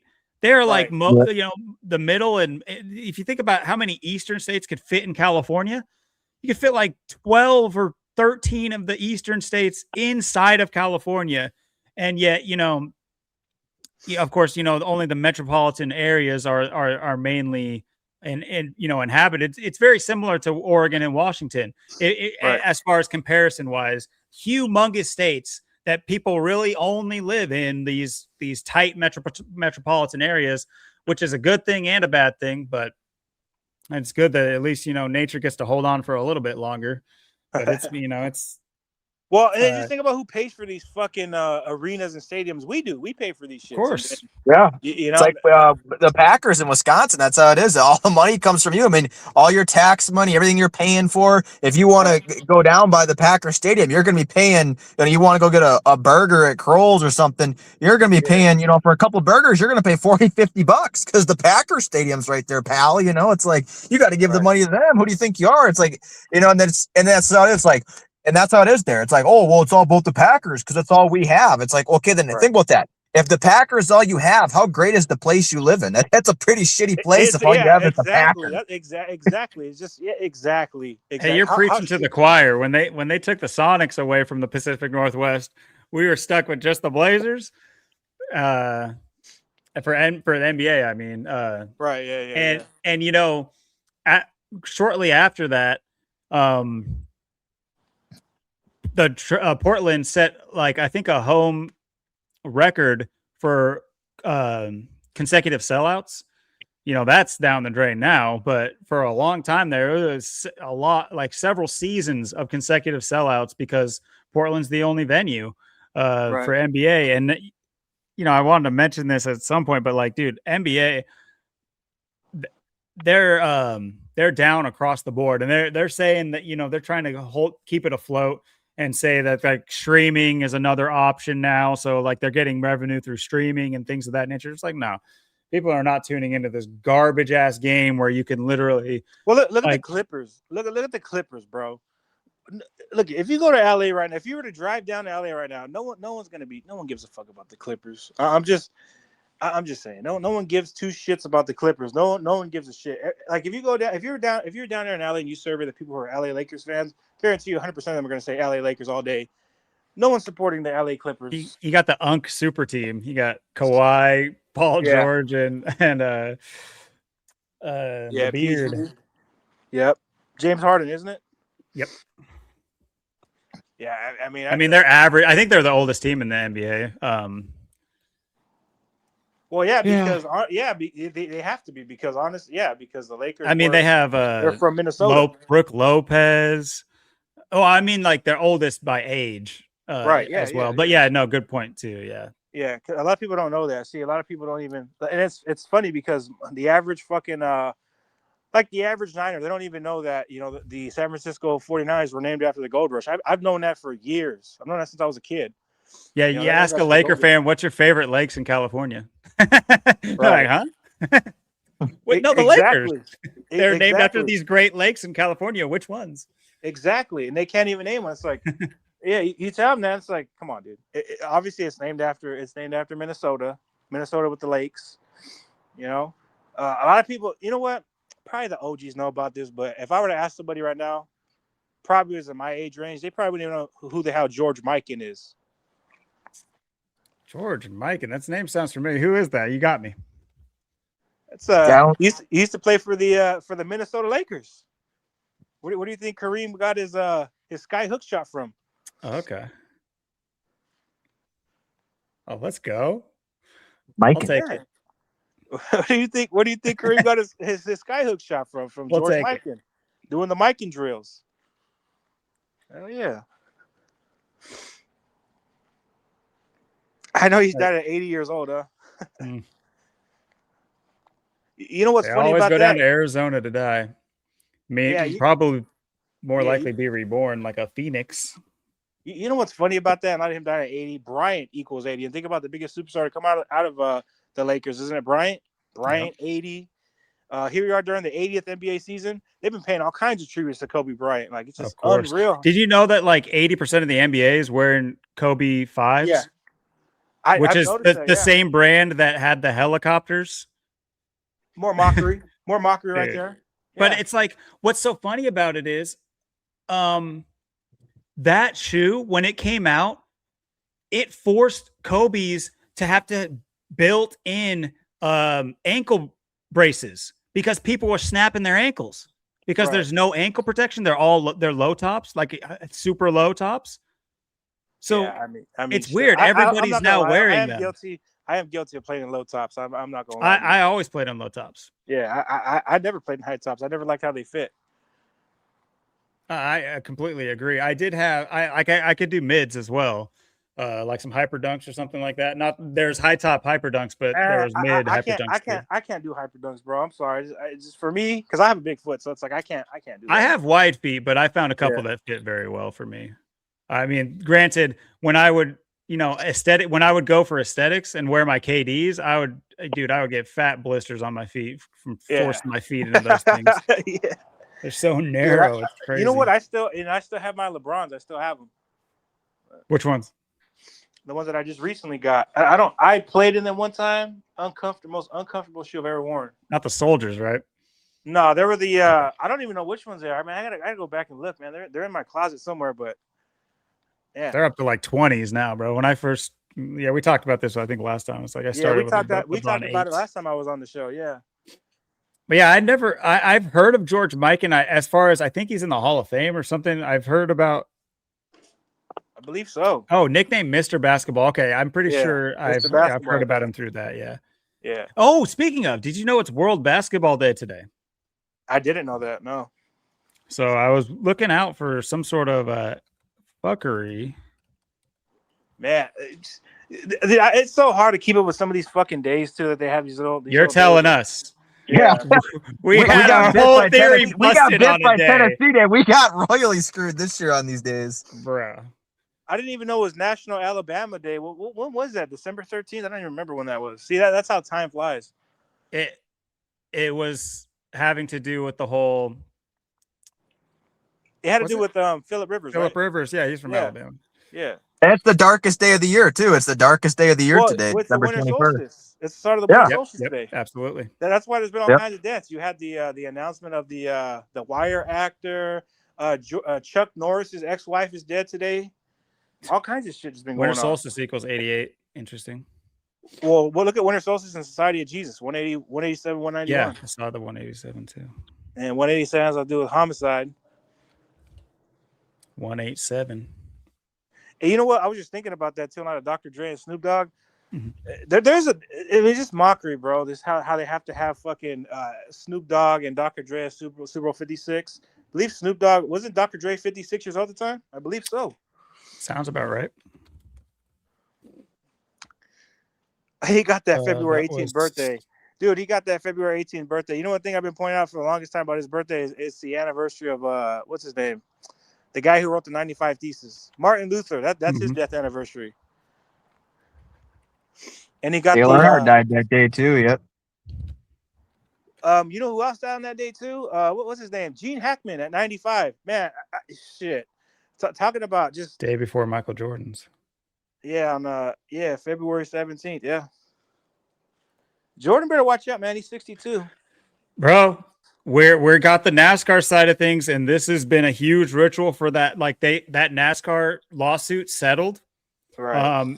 That was and on the same time as Greg Biffy just dying too. exactly. No, exactly. And there is a parallel from like his birthday to the accident as well. I can't remember it off the top, but yeah, that whole thing with in the chat, was it that comparison you were talking about in the chat? How he's 62 and Jordan equals 62? Yeah. I did mention it in the chat. Yeah, that yeah, you're right. That's who. I remember now. Yeah, the whole 62 thing. It was like 62 days from his birthday or something like that. Yeah, From the crash, from his birthday to the crash. Yeah, and Jordan equals the same thing. Yeah. But yeah, we mentioned before all of this, before there was a sacrifice for this settlement, we were talking about how we were going to follow the settlement afterwards to know whether or not 23XI is a team to look out for next year. I would say they're a team to look out for at this point. I think there's going to be a shakeup with their team as well because and if you think about 23XI, if you don't know much about NASCAR, King Richard, have you ever heard of Bubba Wallace?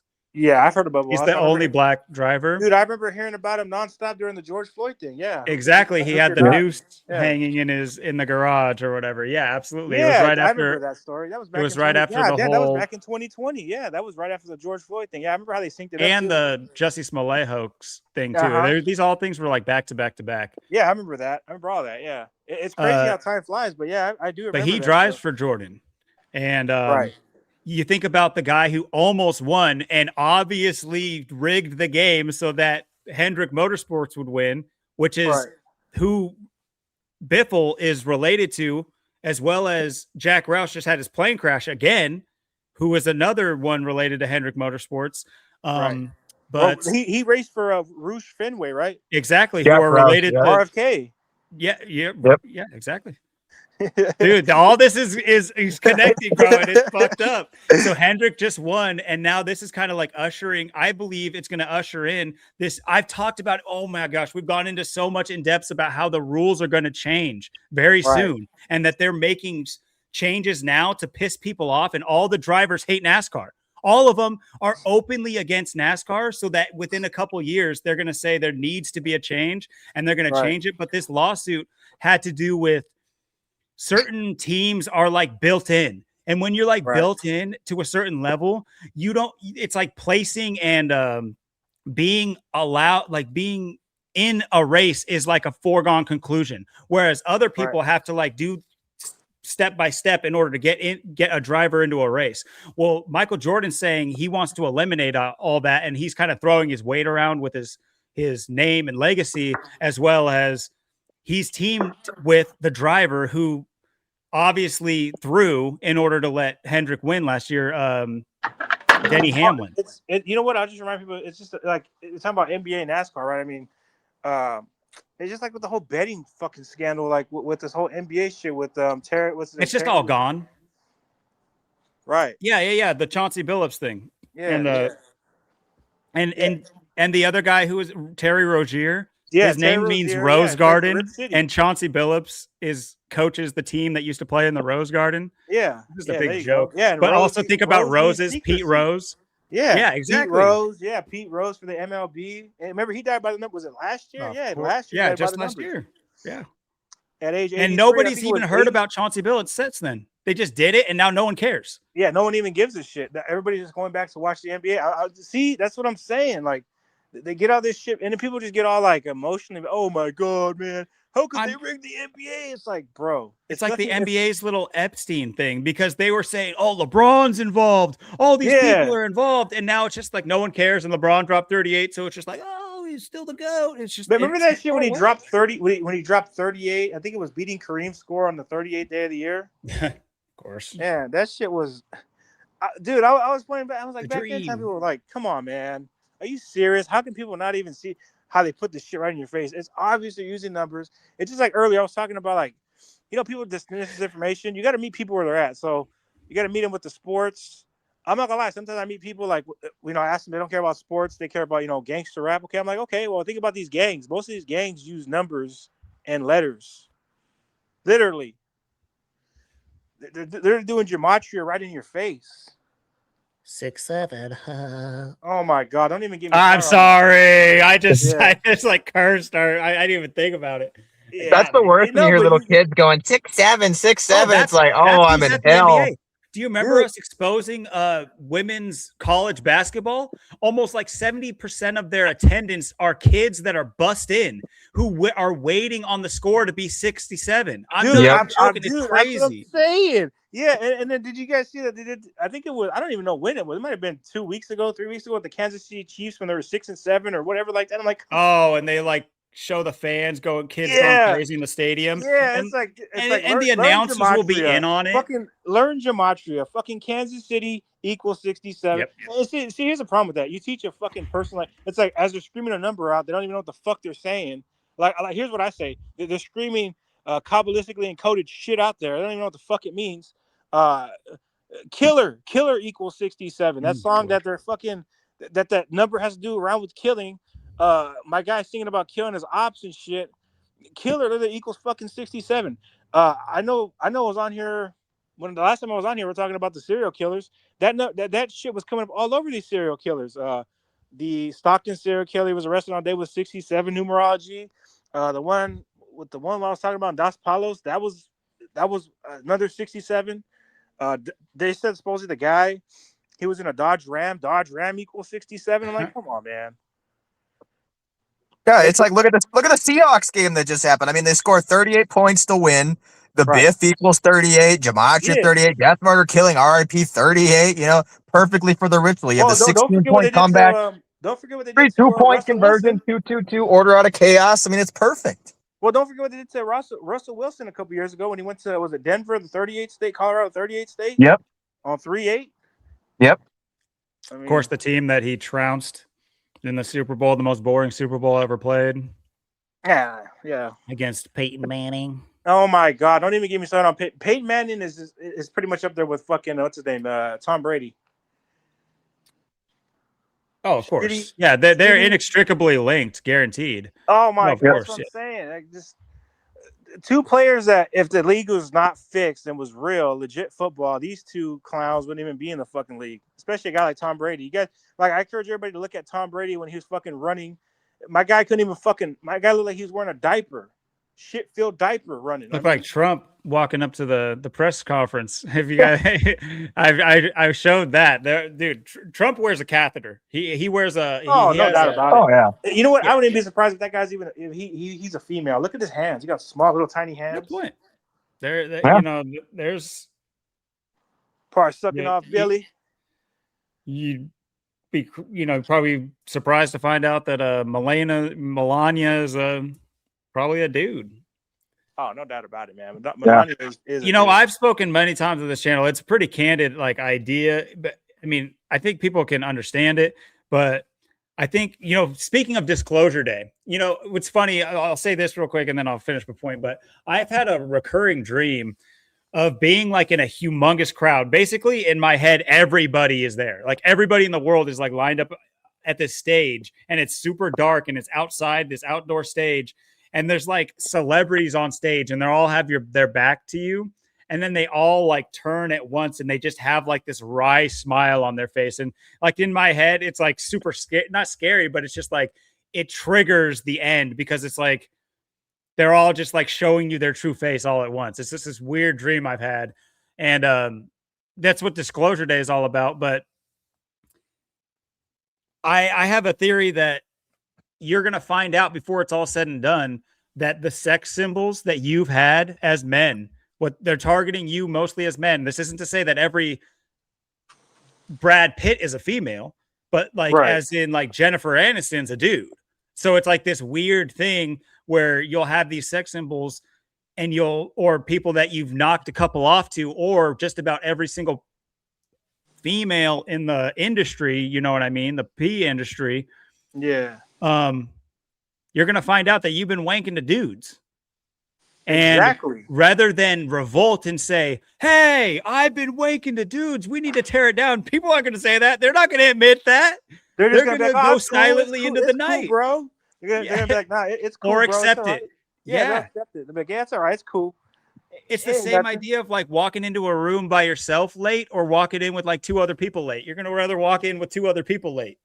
So Right. they're all going to band together or not say anything about it at all, rather than Well, they're complicit. They're complicit. exactly. Just like what I say when people just like when somebody dies, right? When somebody in the world of celebrity dies, and they just go along, "Oh yeah, R.I.P." It's like, okay, you're not, and then get mad to somebody like me pointing the shit out how it's a ritual and shit. They'll just be like, "Oh, you schizophrenic! Like you guys always do everything conspiracy." It's like, yeah, you're complicit in that conspiracy. So Yeah, So it's just like absolutely. we're talking about the lady man. Look at these wrestlers in wrestling too. I mean, the lady man. I mean, all these. It's yeah. like you hear a name like Chris, and it's supposedly a woman. It's like Chris, and it's a woman, and it looks like a man. It's like, and then we literally saw the lady man. That's really what it said when you looked it up a couple weeks ago. Well, hey, you know what? Like the stuff they're doing. Like, look at it. It's Thailand has bizarre. a bunch of Thailand has a large percentages of lady boys.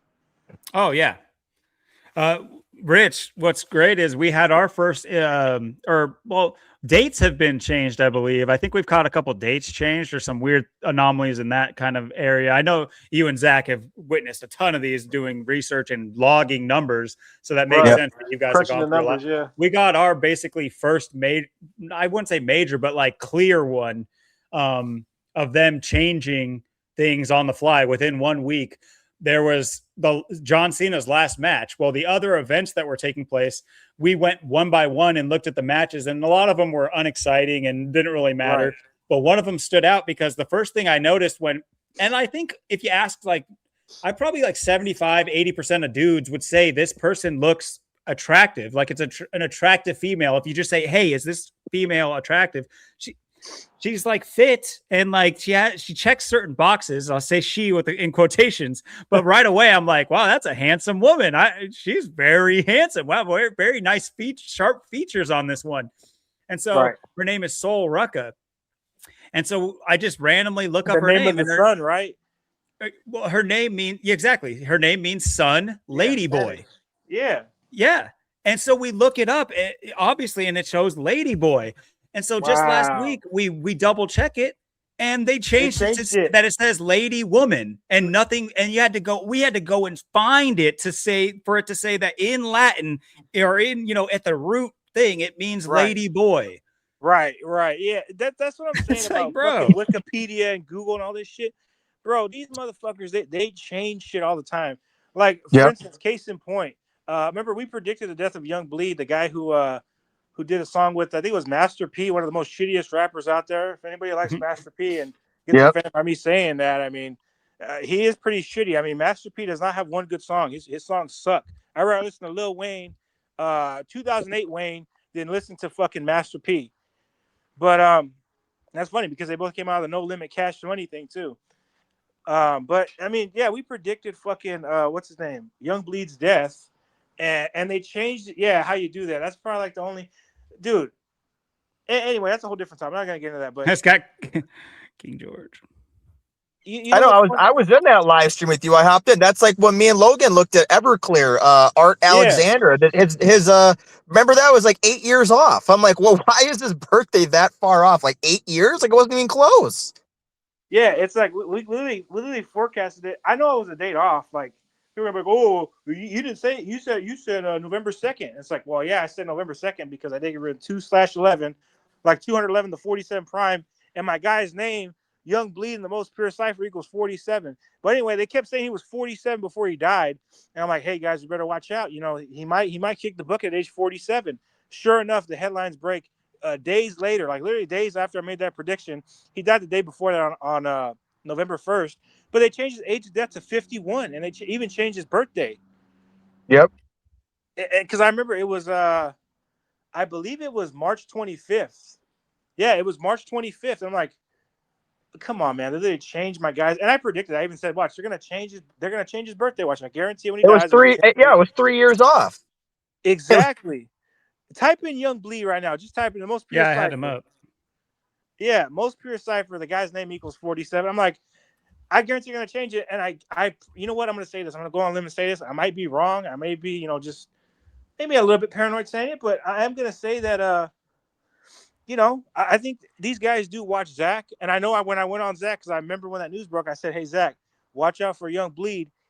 He's 47. My guy's name equals 47. And the date I told him to watch out for was 211, the 47 prime. And the reason why I was driving that connection is because if you guys don't know, Soulja Slim, RIP Soulja Slim, one of the talented rappers out of I think the No Limit group. I said, man, they killed Soulja Slim. They killed him 211 days after Master P's 33rd birthday in the 47 prime. And that's why I was pointing that out. And I'm on Mason equals 211. I was pointing all that stuff out. I think that TMZ or any of these people are just like the people that know what's going on. I do think they watch Zach, and I'm pretty sure they saw what I said then. And like, oh shit, this guy figured this shit out. Oh, so I know they watch us like with these NASCAR races too, and how things play out too. I mean, they have to be watching our channel. There's no way they're not.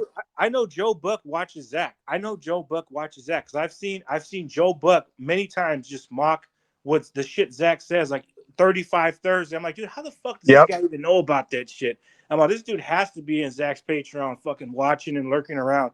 No doubt about it, man.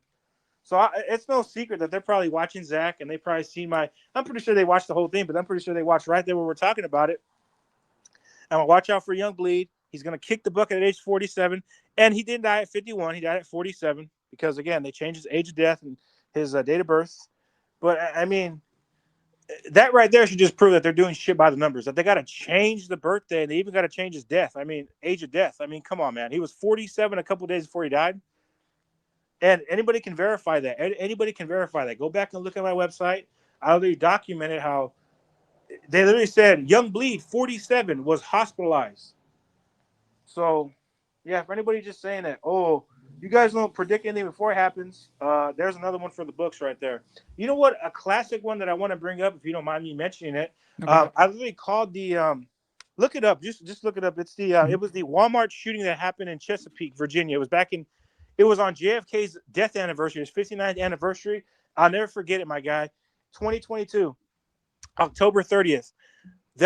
I literally put out a comment, and shout out to my guy. His name is Marcia Scott. He was following me at the time, watching all my videos, and he would do these TikToks, and he said, shout out to my boy King Richard. He says, watch out for November 22nd. And I was pointing out how to do George Floyd, 74, all that. Well, what happens on November 22nd? You get the news of Andre Bing actually equals 47 and 74. And Chesapeake equals 74. He supposedly killed 7 people and 4 people were injured in that shooting, including him. So 74, big number. Walmart 47. People don't know about the Lucifer equals 74, and he said he was led by Satan. Well, no, they had to say the Satan purposely. The Satan. Write out the Satan and write out Walmart. Look at that. You'll see it. Oh, come on. That's what I'm saying. They had to purposely do that. They had to purposely put the Satan. It's like, no, he was led by Satan. No, but they said the Satan. He was led by the Satan. I'm like, come on, man. Are you serious? Yeah, to get the numeric value to overlap with Walmart. And again, this is targeting at Walmart, right?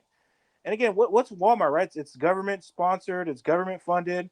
Me and you funded all day, every day. I mean, we pretty much pay Walmart's bills. Yeah, anybody that lives in an area of a Walmart is directly funding that Walmart through taxation. Exactly. They are federally funded to be in, and it's like when a Walmart leaves, you can clap for a little bit, for a little while, but they're getting theirs in another way. Costco might replace it. A Sam's Club, which is Walmart's parent company, or their other company there, that really or just straight up taxes. They'll hit you with an arts tax out of nowhere. They'll hit you with a road tax. Out of nowhere. Recently, I went to the abandoned Walmart there at in Fremont. Fremont, you're still gonna have to pay taxes because there's all kinds of shit that you have to pay for. There's all kinds of stuff, and then just to live in Fremont alone, which is in the Bay Area, it's costly. So it doesn't even matter if Walmart leaves; they'll just move it somewhere else. But yeah, that was one of the predictions we put out there, man. And again, I'll highlight it every time. I mean, that's not one of our. We have more predictions than that. I've caught a lot of other shit too, but. That's just one of the greatest predictions ever made. And again, and they had to blame a black man. I even said in that post. I was going to ask you. Yeah, just go to my website. Andre gives it away. Go to my website real quick. Just go to my website, and then just type in Andre Bing. What is the like whole heading? It's free gematria truth, Free and then I dot had it up there blogspot. at one point. Yeah, .blogspot.com. Yeah, it's because I couldn't. No, you're good. Just type in Andre Bing. Type in Andre Bing into the search thing. I know it's probably gonna pull a bunch of other shit too because I did a lot of work, but there it is right there. And just go down. Just go down where I think I have the link in there to the video. Let's see, go down. Just I can't even really see it because it's really small. Sorry. You're good. No, that's my bad. Let's see. Oh yeah, he's born on the Illuminati's birthday too. Go figure. Yeah, I saw that. Yeah, of course. Yeah. I was laughing all my way. Oh yeah, you did have all the 74s. Good shit. Yeah, and they said he was in tribute to. Did you see that Virginia's 55 and Satan's 55 as well? Satan's 55, yeah. Oh, boom. Yeah, you're all over it, dude. Yeah, and 55 day numerology. Yeah, and his name. Yeah, the Satan. They had to point that out. The Satan. But yeah, here. Which is funny. In Eastern religions, Satan. Is this the? Yes, NPR. NPR had to point that out. There we go. Yeah, wow, look, they got their crack squad on it. Yeah, the tragedy right there. Just a bunch of people just standing around taking pictures. Jesus. It's like, come on. And then people think, it's around Christmas too. Yeah, it was around Christmas. It was around Thanksgiving actually. Of course. It could have been Halloween and they'd probably still have the Christmas stuff out. Yeah, but here, you gotta here. Let me see. Go back to my post again here because I don't have the video there. Let me see because I know I linked it there. Let me see. Go back up. Let me see. There it is right there. Boy, he's marked over. There you go. Play that clip. Play the sound. It won't have sound. Oh, okay. Well, I could share the sound. Hey, Austin, you might get a double, and then I'll remute it. Okay. Okay. It just we have a weird thing with No, that's fine. That's fine. Let's see. Yeah, just play the clip. I mean, one of the greatest predictions I've ever made.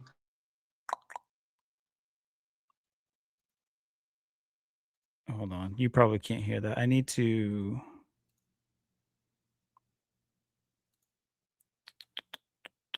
I might need to just re-share my screen so I can. Here, let me do that real quick because I'm lost in the sauce here. Yeah, I mean, if you can't play, it's cool. No, I can. It just the only reason I don't is because we've had like audio issues with Austin, but it should work. Here, it should be enabled now. Shout out to my boy King Richard TV. Give him a. Could you guys hear that? No, I cut out. Well, you know, I heard it. Go ahead. Just keep playing. Go ahead. My boy King Richard TV. Give him a follow on YouTube. He exposes the elites on what they do as far as their rituals and what they're doing by the numbers. Look, he said again, I'd watch for November 22nd, 2022. Not only will it be the 59th year anniversary of JFK assassination, but it will also be exactly 9-11 days after George Floyd killing. Remember, he supposedly got killed on the neck. May 25th, 2020, recall Derek Chauvin kneeled on George Floyd's neck for 8 minutes and 47 seconds and reminding that I think you meant to say 46. Yeah. The first plane hit the World Trade Center at 8:46 a.m. Eastern. You know what? Stop it right there. Hold on. I want to interject. Yep. Don't forget, Dave Chappelle, he put out this special on Netflix. It was 8:46 in tribute to George Floyd. And don't forget, George Floyd or Dave Chappelle equals 110 like Minnesota, like World Trade Centers. Like there are 100. That shit was cringe. Yeah. So, go ahead. Keep playing the video. It's okay. I just wanted to interject there. His comments. George Floyd equals 119, like 9/11, and Kennedy equals 59, and 59 and Black History. 59 and Black History means slave, Negro, blues, Rasta, and I can even show you that after I explain this. The elites love to sync up dates, numbers, and numerology, and use gematria to plan these staged rituals to keep us going crazy. But let me show you the. That's how you gotta play. That's how you have to play. But yeah, that's good shit, dude. Yeah, I'm glad he documented that. But it's like, again, look at the date when that was posted. That was posted. What was that? That was October 30th, 2022. Because I'll never forget that day. Wow. This thing got no views. What the fuck? It's like whenever I get something right, you know, not a single comment. no comment, nothing. I remember I did make a comment on my old channel, but it got deleted. I had all kinds of predictions on my old channel. That's why I wish I still had it. But you see that? It's just like whenever, like, dude, that just proves my point. Like, whenever we get something right, nobody ever acknowledges that. No one ever says, "Oh, hey, great work, Rich." But when I get something wrong, you got these fucking haters coming at me. Right. You said this was gonna happen. It didn't happen. Oh, you're a shill. Like, dude, fuck off. Like, you know what I mean? Bro, 48 views? Exactly. It should Illuminati have got 48. a I don't million know. views. That shit should have got a million views. That's a wild. For a short too? Exactly. And you know what? I've seen TikTok. They actually removed that video. He had that video on his TikTok. They removed it. Yeah, this is definitely a TikTokified video. It has the music and everything. Hopefully that damn music isn't like copywritten for shit. It's so annoying. Are you getting feedback still, Austin? I muted it. Should I? Yeah, I can hear fine. I don't hear an echo on my end. Awesome. Cool. I think Yeah, I should just be able to mute the audio. It's just usually what I do now, Rich, is I'll like mute the audio in the settings to begin with, and then I won't have an unmute button. But if I say allow audio, I can mute it, but I just have it normally set up to mute the audio because we'll get like feedback and we don't know how to figure it out. Yeah, you get like an echo or some kind of shit like that. Yeah. But I mean, that's what this I'm is saying. great shit, dude. Thank you. And it's like these fucking losers, man, who just they'll just be like, "Oh, you guys never get anything right before you." And you know who was there in my fucking comments? Who was there? Who now trolls me every day is a gas station boy. You know, now he trolls me all day and says, "You guys never called it before it happens." Yeah, dumbass, you were there right when I called it. I literally said why. And people will say some shit to like, "Oh well, why do you want tragedies to keep on happening?" It's like it's not that I want tragedies to keep on happening; it just keeps happening because it's by the numbers. But yeah, Andre Bing, whose name literally fucking equals 74 and 47 like Walmart, got the numbers, born on the Illuminati's birthday. A black man who they got to shame on the 59th year anniversary of John F. Kennedy assassination. And what did I just talk about in that post? Everything that was literally everything that I talked about in that comment was literally in the ritual. What happened on November 22nd? Bang.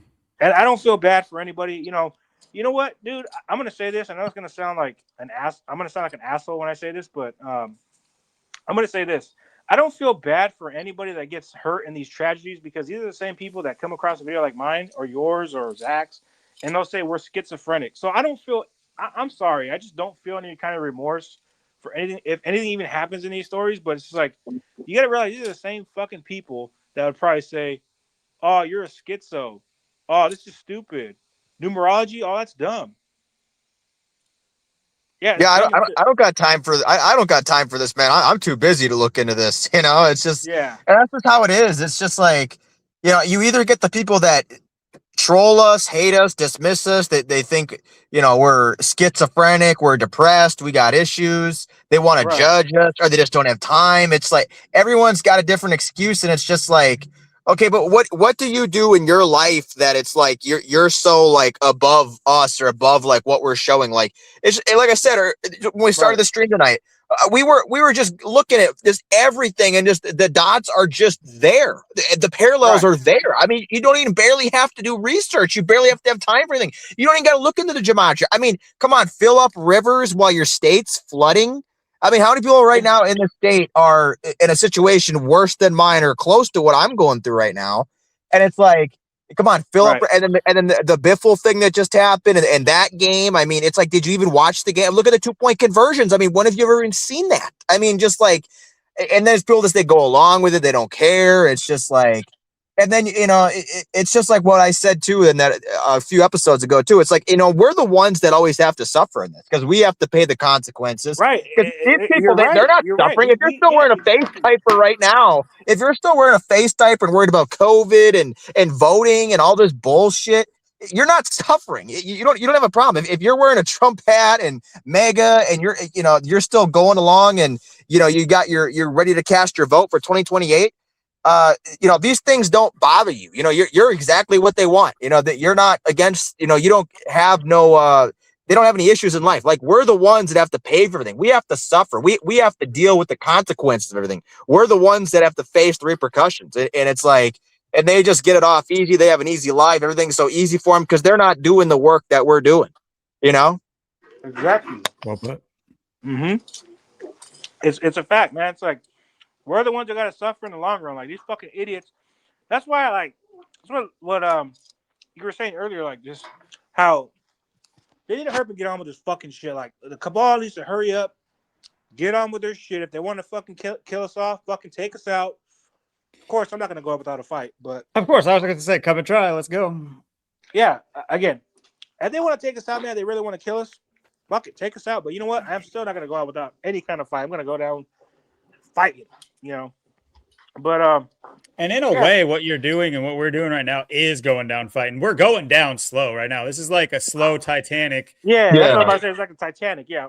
And we could either We're sit gonna there and Yeah. play the music, or we can, try to figure something out. We're trying to figure something out, and everybody's just enamored with the trombone right now. Well, another thing too is like when you talk about this stuff to people, they'll be like, okay, well then what you guys always talk about the numbers, but there's no solution. It's like, are you not listening to what we're saying? We're literally saying if you learn this little fucking gematria code, you'll see like right through the fucking rituals for what it is. Like you'll stop being played and stop getting emotionally invested, and that goes for the sports games and all these news stories and all this shit. So Yeah, it's such a backwards point. It's like right. they'll say that, but then if they understood where we were coming from, and say a large scale event happened that freaked everybody out and forced them to go trample each other to buy toilet paper for no reason, and then wear face diaper, wear masks all over their faces, Yeah. 2-3 masks for months and years, and still to this day, and get a bunch of experimental shots in their arms and asses and wherever else they got them. Yeah. If they knew that code and less people did that, it would have less of an effect on everybody. And the fact that that everybody did go through with it, or as many people did go through with it as they did, is why this can't end. It's a perpetual cycle and so it answers their question. It's like just the knowledge in and of itself. If you knew that there was a high likelihood of a shooting at Walmart because of the numbers, you wouldn't have gone to work that day. Exactly. It's not like you'd say, I work matters so much, I got to go stock the shelves. You would have known not to go there. Exactly. I told Logan, I texted Logan there was going to be a ritual in the game with the Greg Biffle death. I'm like, watch, this is going to carry out exactly to the game. I'm like, wow, and there it was perfectly. Well, that's what I'm saying. It's like if people would have, like, if Marcius's video would have got fucking 200,000 views, the people that work there, they probably wouldn't have went to work that day. They probably said, you know what, I'm not going to go there. You know what, man, this is mind blowing. Or there could have been people that came out about it that worked there. Exactly. Like nothing ever happens that comes about this. Like I remember Zach documenting that hoax shooting at the Fred Meyers, the Alamo. Yeah, dude, the one in 2022, right? Like he went there and there were crisis actors in the parking lot. Yeah, exactly. It was, and he caught him red-handed, and then he drove down to Alamo, and they were just setting up like a training exercise for rookie police officers. I see that. Yeah, I seen when he went out there. What is going on? Dude, I remember when I seen that live stream when he went out there to almost Alamo. And people out there. And then he had this journalist that didn't even want to answer any questions. He was like asking his journalist questions. Yeah, the news guy. Yeah, and he didn't want to answer any kind of questions. He was kind of like just being secretive, like, I don't want to talk to you. Like, it's like, well, there's your news media right there. That's Cable 47 right there. Yeah, Cable 54, you know what I mean? 54, sorry. Cable 40, Cable 54. But yeah, 47 on my mind. Well, because news equals 47. Yeah. But just like there's your news media right there. They don't give a fuck about informing you. They just care about propagating whatever fucking lies out there. They don't give a shit about informing you about anything. When the fuck has the news ever been informative to anybody? Never, ever. All it does is pump fear into people, get people all scared, wound up. Sometimes they get them pissed off, pisses them off. So there's emotions going on there. It's like it's never positive. It's always negative shit, and it's trying to keep people in a low vibration state. And that's the whole thing too about all this is like everyone makes a big deal about everything, but it's like you really look at it. You know, why do we need a pope? Why do we need a president? We don't need a pope. We don't need a president. None of this should be going on. This end of days, it shouldn't be the end of days. None of this needs to be going on. None of it needs to be or should be going on. But because people are giving it energy and they're, paying it due and they're going out to these scripted selections, that's what this stuff carries out because people won't turn away from it. They think it's legitimate. That's why they give Yeah. it any kind of legit. It's not legit. Like, your elections are fake. That's what people don't get. Your elections are fake. These motherfuckers that get up in there, they're buying paid for. These motherfuckers are born and bred. Donald Trump even has the old Certain Matches commercial with sheep 11 and 9 talking about looking good, number 9, looking good, number 9, and talking about how he's born for the job. Come on, man. That's literally mockery. And then talking to sheep. That's what Donald Trump thinks. And that's not just Donald Trump. That's what all these politicians think. They think these motherfuckers are sheep.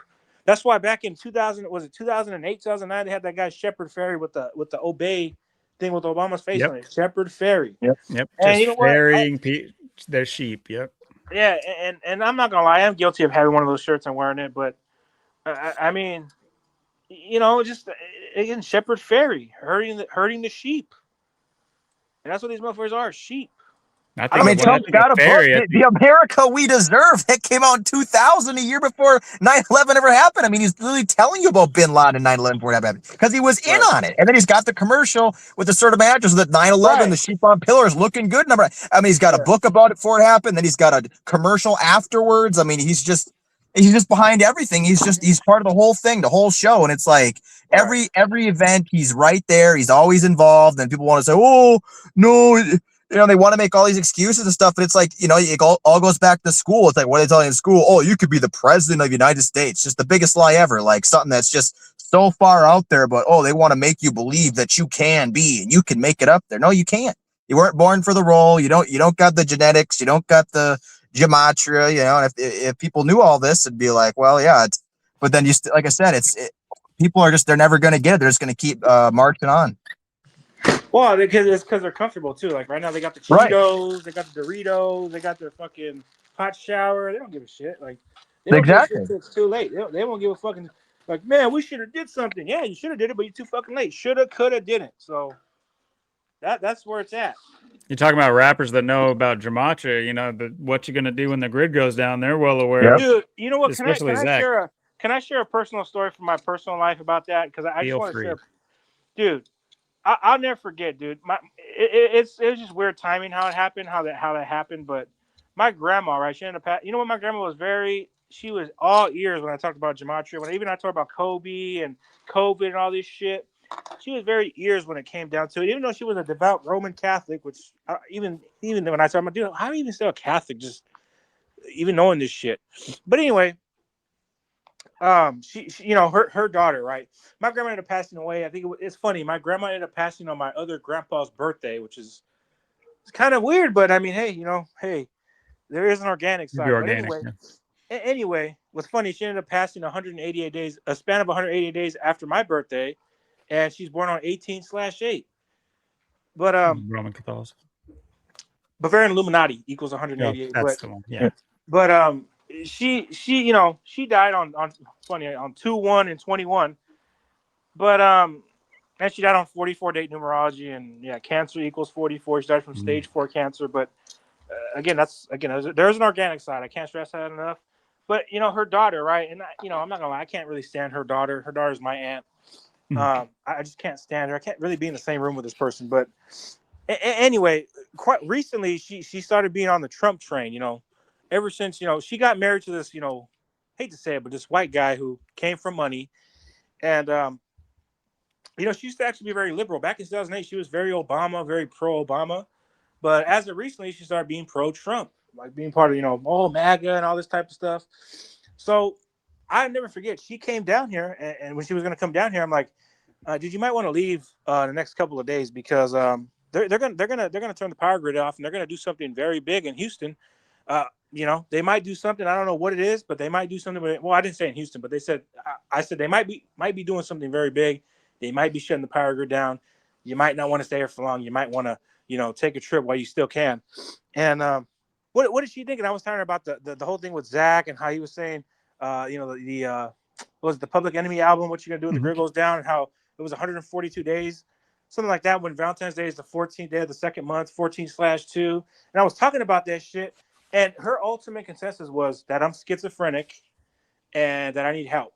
And I'm like, okay, yeah, even though I'm pointing this out to you. Well, lo and behold, fucking February 14th comes around and she has to cancel her flight because power outages went out. I'm all, what do you know? After I just told you what was really literally what was going to happen, just literally a week before it even happened, here you are canceling your flight. And that was the end of that. I didn't talk to her ever again. And you know, did she say like, "Oh, Rich, hey, hey, Rich, you called that out before it even happened? Yeah, hey, kudos." No, just nothing. It was crickets. So Yeah, and I guess unfortunately, that's one of the major things is people's pride gets in the way right, of ceding any ground. They think that it's that these things are losses that are going to somehow carry over to their spiritual afterlife. It's like, right, nah, give it up while you can. Like, be honest while you can. Be humble while you can. right, Learn while you can. What's the point? It's like lying when no one's around. What are you doing? Why are you? Why when nothing is affected, even these people will choose to do the wrong thing. It's just like you're what do you really, and then that goes to show that people really think that this is all there is. And right, even if it Yep. is, like, even if you go and you take, I'm not even knocking people that are atheistic or whatever, right, but I just find that like insane. It's just like we've yet to see a new monkey evolve. We've yet to see a tadpole come out of the water and start walking in our lifetimes. I don't think it ever happened that way. I'm pretty sure that there's a purpose for us and how complex we can think and how complex we can carry out evil and how complex we can carry out good. To me, it's completely obvious. Um, but then you have some people that think that their duty in this world is to autonomously do their job and eventually, hopefully, have somewhere to lay their head when they die. And all right, the things in between are just going to happen or not happen. And it's just whatever they want to do.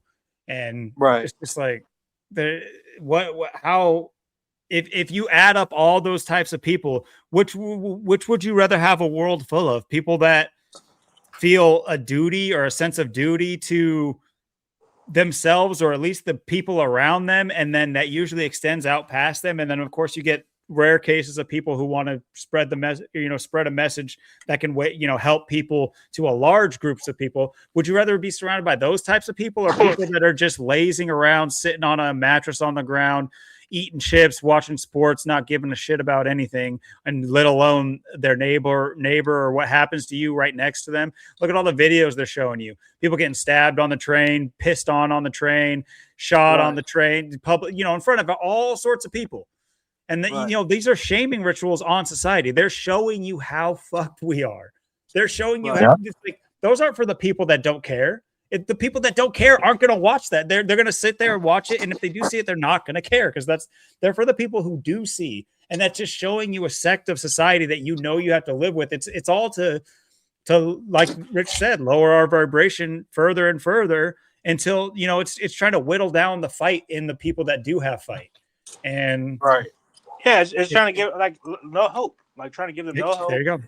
Yep. And it's just like what Austin was saying. It's just like, you got people. This end of days shit really has to. You know what? There's funny enough. There's actually a YouTuber named The End of Days, and all he preaches out is about the Bible and all this shit's like, dude, how can you have your head so far up your ass talking about the Bible? Jesus has not came down yet. Again, if Jesus was real, why would all this shit even be happening? If he was so legit and the truth, why is this shit even still going on? There's little babies who get raped every day. Do you see Jesus coming down and saving them? Hell no. So yeah, And yeah, the go one ahead. thing I will say to the religious, especially Christians, is Right. similar to what you were just saying. To imagine that you're the one that you believe in, it's just, you just look at all the rules and regulations of each religion, and each of them is exclusionary to everybody else. That doesn't Right. make any sense. It doesn't Right. make any sense. It's also, if you think about it, like think about Buddha. Buddha's not the Right. God of white people. So Right, you're he's not. literally saying your God doesn't even rule over this whole ass other group of people. So you're basically saying your God ain't shit. He can only handle one group of people. You know, at Right. least Christians, they say their God is the God of the universe, but then you Well, have yeah, all these. they contend that he's the Messiah, right? Yeah, and they'll say that the live version or the Jesus is the him incarnate, and you have certain things, but why that's funny is because that religion it's one of the newest religions on top of the Torah and all these other things, where they do kind of fix the holes in a lot of the other older religions that are just trying to control the masses that are the Mayans, they don't have gods that are gods of the Aztecs. Right. You know what I mean? They didn't Right. think that they wanted to control their populace. So they have a religion that functions for their populace. And then people came along and said, this works really well for small groups of people. I wonder if it could work for two groups of people. And then you'll have, similar to like Greek and Roman gods, how that have that crossover. Wow, this works really good. We were able to have everybody synced up, and maybe if we just have somebody all encompassing that say is the God of every god and all gods bow to that God, will it work? Oh yeah, it's just the second largest religion in the world. Some contend the first, if you include Catholics and Christians. So yeah, it works. They figured that part out, and yeah, it's just like you were mentioning. They'll say that those negative things, that's all part of it. That's all part of God's plan, and I'll contend that there is no point. Like, it wouldn't be a good life to come down here, just be here and be doing just like having no strife and having nothing to learn and nothing to well each of those grow civilizations from. they all had their individual religion, which is pretty much the same shit, but yeah, you're right. I mean, each individual sector that had their own religion, right, it had the same purpose. The same goal was to pretty much control the average common folk of that time, and it's still going on today. You see people get fixated on religion and they worship, I'm gonna say this. I know people are probably gonna get pissed off at me for saying it, but it's true. Jesus is allegory for the Son. Okay, Jesus is allegory and nothing more than a metaphor for the Son. That's why they call him the Son of God. That's why supposedly his crucifixion dates back to April 3rd in 33 BC or 33 AD, and supposedly the 93rd day of the year.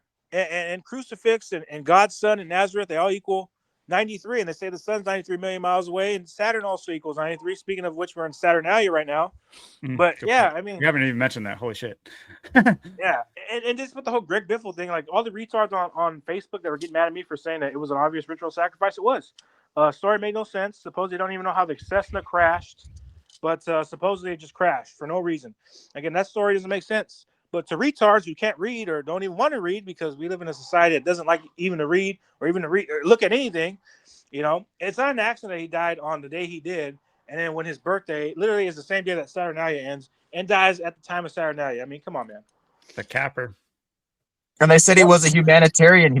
I think it's 78, like Austin Jesuit. Mm. And they're making a big deal about that, how he helps people out, and he was there for like the floods and all that stuff. He's such a good guy, and then he dies like this. It's like, it's perfect mockery.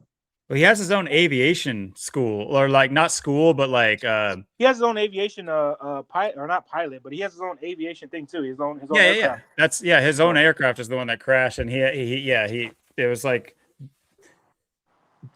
GB something aviation GB. And then like in the story too, they always have to emphasize the numbers. Just talking about crunching the numbers. I mean, they always got to emphasize, like they never emphasize what is they call on the planes, on the side of the planes, on the like the tail number. Tail number. The tail number. That's what it is. Yeah, they never ever have I ever seen them point out the tail number, but in this case they did. They said it was 257. I'm like, come on, man. 257, the 55th prime. He dies at 55. He dies in plane 55. I mean, I was going to say it was a Cessna 55 date numerology. I mean, come on, man. I mean, this shit is such mockery, man. And then you point that out to the dopes and all the dopey retards. They just think, oh, that's just, man. oh, you've lost your mind, man. Oh man, schizophrenia. Yep, in a Cessna Pathetic. 550. Exactly, and Cessna literally equals death equals 38. Mm. Man got 38'd. But yeah, and dude, it's gonna continue to go on because fucking morons out there, they don't want to see the obvious shit that's going on, man. They want to continue to just think it's all a coincidence. You know, they don't want to look into shit. I didn't even Literally, know Cessna equals 16 too. What a joke. and didn't he drive Wow. car number 16? And he Yeah. died Yep. during week 16. And he's Yep. from Washington, and you have all this All Washington shit sorts. going on. Yeah. Yep. Even the 61 kind of stands out too. Well, that's the 18th prime, right? And he dies on the 18th. Yep. Good catch. I mean, this shit is fucking low level mockery, is what it is. You don't even need the fucking numbers. You don't even look at all you need to know. Look at, and again, the gematria just adds to it, right? But again, just look at the man dies during Saturnalia. Just pull up his birthday. He dies during Saturnalia, and then his birthday concludes on the same day that Saturnalia just happens to end on December 23rd. When Saturnalia has a lot to do with sacrificing. Yeah, I understand it has a lot to do with sacrificing pigs and animals and chickens and whatnot, but it's pretty much the same thing. These people pretty much see these entertainers as chickens on the land, or chicken on the farm, or a pig on the farm. You know, as soon as they're done using them, they're like, we don't need this guy anymore. Get rid of him. You know, that's how I see it. And they're going to continue to do shit like that unless people don't wake up to it. But yeah, and don't forget, he died again. He died on Thursday. Thursday equals 35, like Saturnalia, like Catholic, like Jesuitism, like I was gonna say Vatican, but it's not 35. I take that back. I equals 35. EYE, like how you see with your eye, is 35.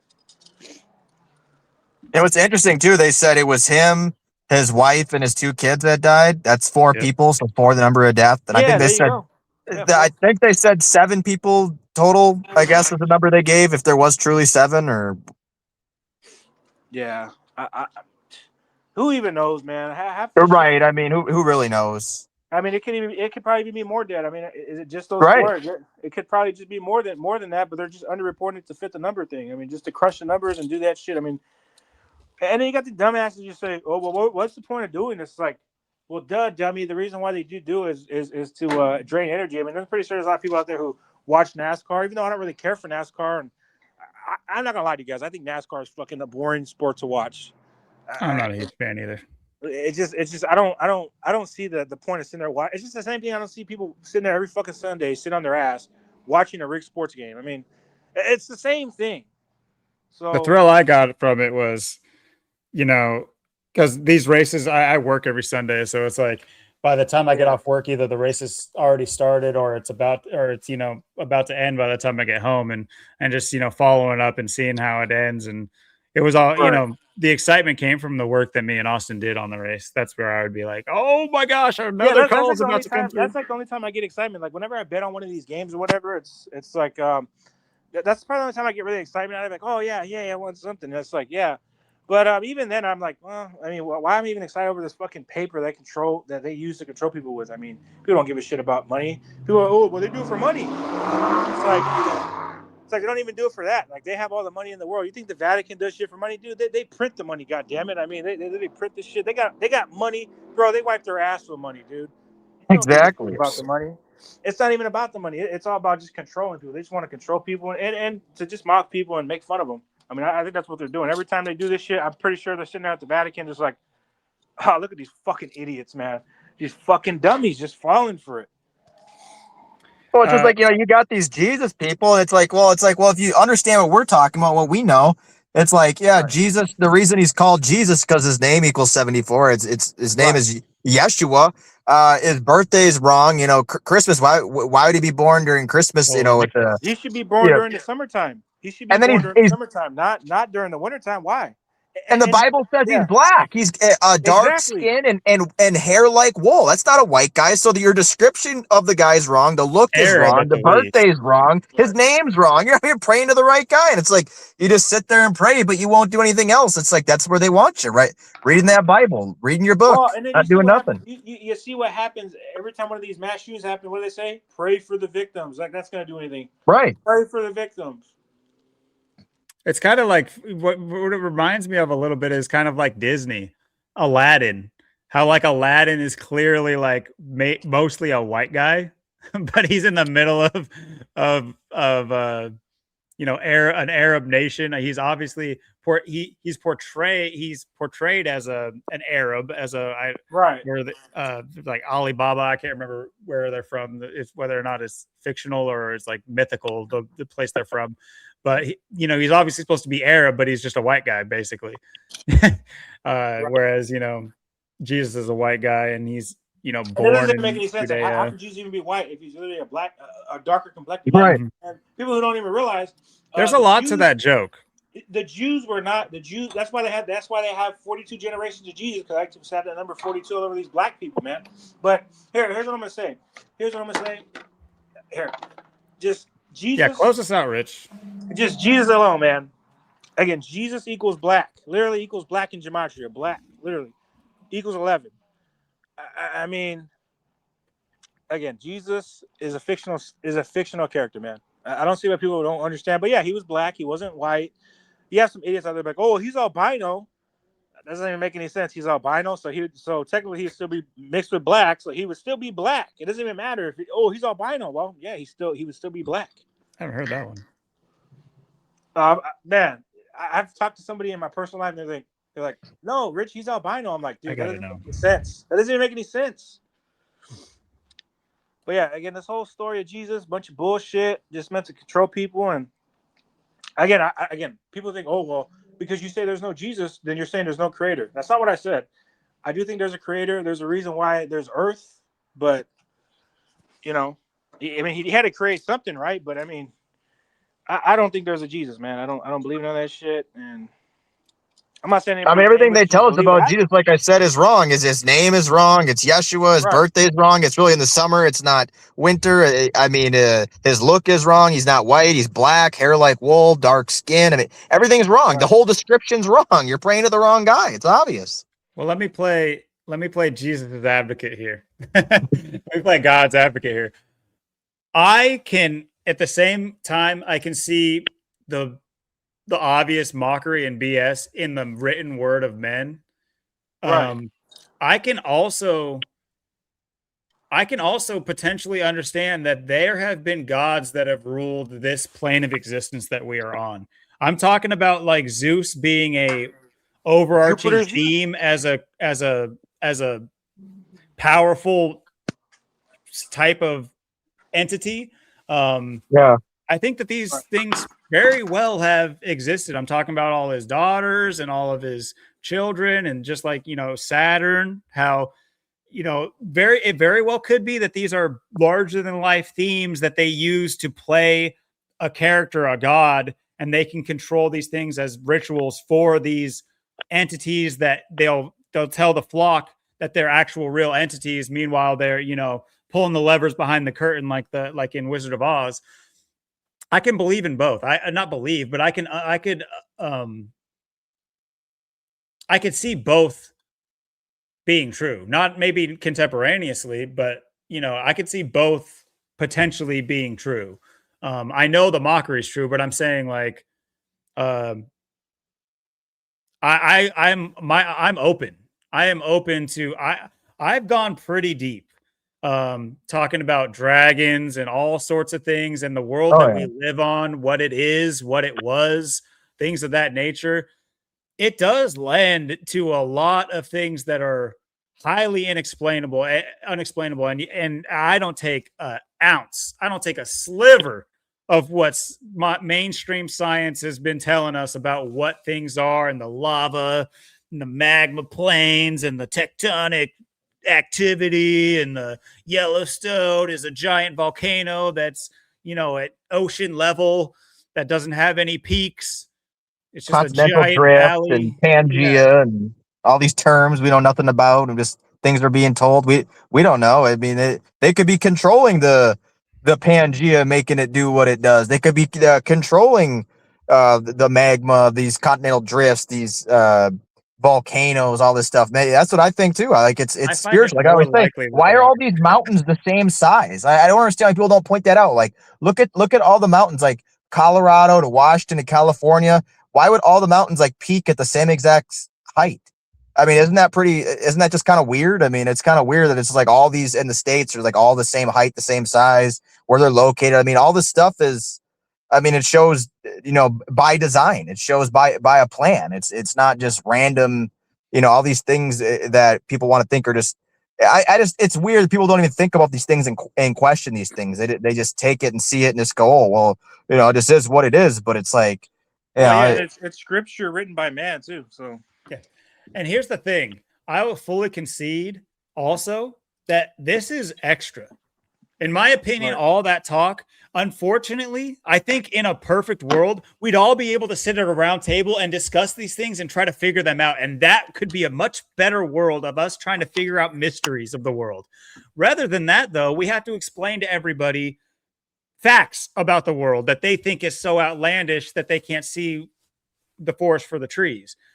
I do think that explaining them the forest for the trees is more important than any of what I'm talking about is. Unfortunately, I don't think that our purpose necessarily was to initially at any point was to come, be here to have to try to, explain everything to the sheep around us.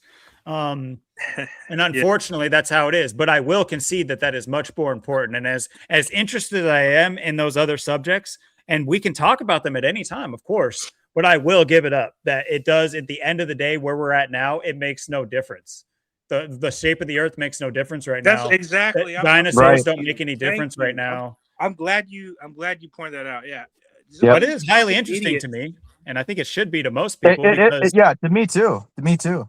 I'm glad you pointed that shit out. I just get sick and tired of people. Even people in my own chat, they're like, why do you not care about the flat earth? Because it's stupid. Who gives a fuck about what's going? Who gives a shit about the shape of the earth? You should care about what's going on. I wish we could. But as it stands, we cannot make that a priority. Look at. Let's figure this out, and then let's figure that out. If we figure this shit out, overthrowing everything, all those answers will be, those questions will be answered. Right. We just keep trying to look. Here's the thing, man. Here's the thing that is kind of like, it's like, then you point that out where you're like, okay, I don't care about the shape of the earth. I just care about, what's going on Earth. And they're like, so you just believe whatever NASA tells you? It's like, do you not hear what I'm saying? I don't give a shit about the shape of the earth. I don't give two shits about if it's fucking round or flat. It doesn't make any difference. If it's round or flat, who gives a shit? It doesn't mean that they're going to stop doing whatever they're doing. Rich, that man, I just had an epiphany. Bro, it's so clear to me now. It's obvious, we talk about this, but I'm talking about NASA as an entity. It literally is there to be a conspiracy theory. Yeah, so that we talk about it. It's not, it's purposeful that it's a conspiracy theory. They want it to be a conspiracy theory so that everyone focuses on it and fights about it, and that you have inner fighting between community. Dude, holy shit. Oh man, I don't know if that's obvious to everyone else. I'm sorry. I just came to that obvious realization, and now I'm just I'm baffled right now. Sorry. I mean, I know all about NASA being a sham. I've talked about how people are just in that company punching numbers, and they're not going to space with all those numbers. And they're all Scottish Rite Freemasons. It's just, of course. That's another thing. It's just, I encourage anybody who haven't watched this show, watch it. It's a show from 1968. It's called Newsbenders. It's literally about fucking people scripting shit before it even happens, and saying, yeah, we're gonna plan the news 3 years in advance. Again, it's a good show. It's 30 minutes. All you have to just watch the entire episode, man. It just shows you what's going on. It's like, man, that explains our media. It explains our government, our media, and what they put out there. Great call, everybody. You got some homework. I got some homework, and dude, great having you back on. And man, hey, you know what? I also encourage people before I get out of here. I encourage people to read this book, man.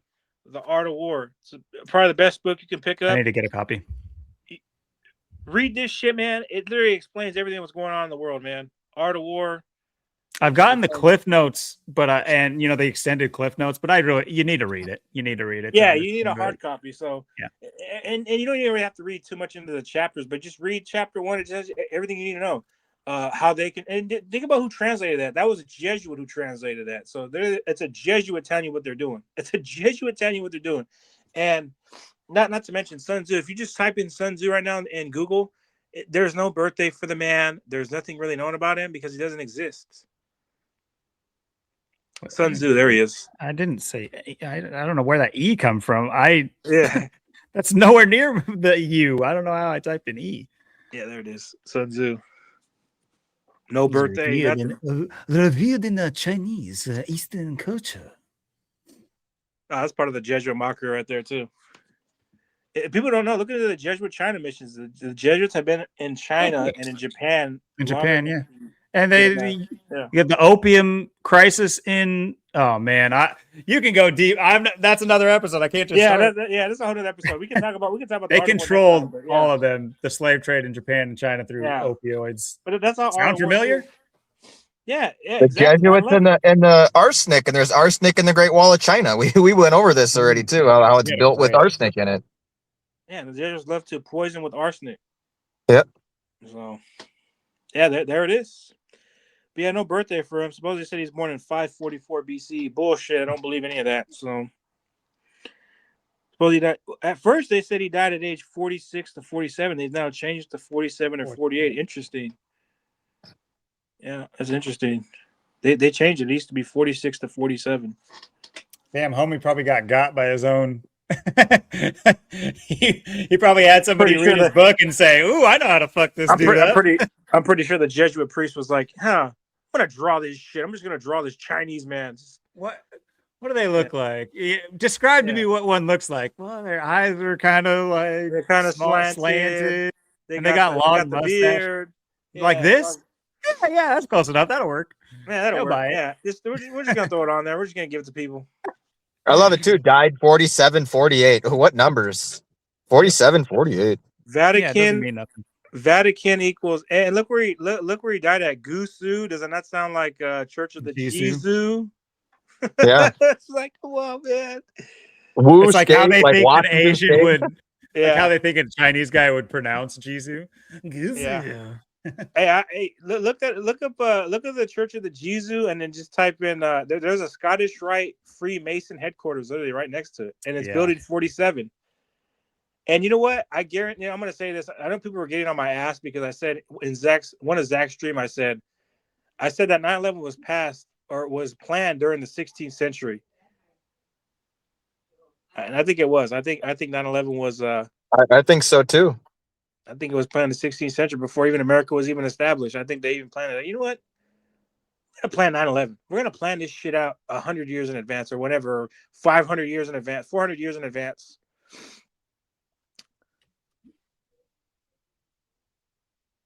No, you got to type in Church of the Jesu, and then you got to put. I think you got to put building 47. Okay. I don't know how to say it because it's Italian. I don't know how to read it, but let me see. Milwaukee, Wisconsin. Milwaukee, huh? That's Jesuit. That's Jesuit City right there. Yep. Well, Chicago and Milwaukee. Chicago and Milwaukee are Jesuit cities. Church of the Jesu, yeah, building 47. Yeah, I know there's a Masonic temple right next to AI it. is just diluting everything. Yeah. I think I have a post on my website about it too. Let me see if I can pull it up here. It's Italian. I don't know how to read it, but you see Scottish Rite. Let me see. Let me just type in church. Funny enough, Church of the Jesu equals September 11th equals World Trade Center. There we go. At least this one finally brought it up. Yeah, that's the mother church. Yeah, that's the mother church of the Jesuits. That's building 54. Here it is. Here, I'll just put it on my screen here.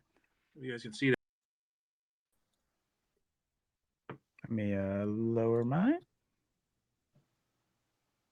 I'm trying to zoom. Can I see if I can zoom in on that? Olitos così. Yeah.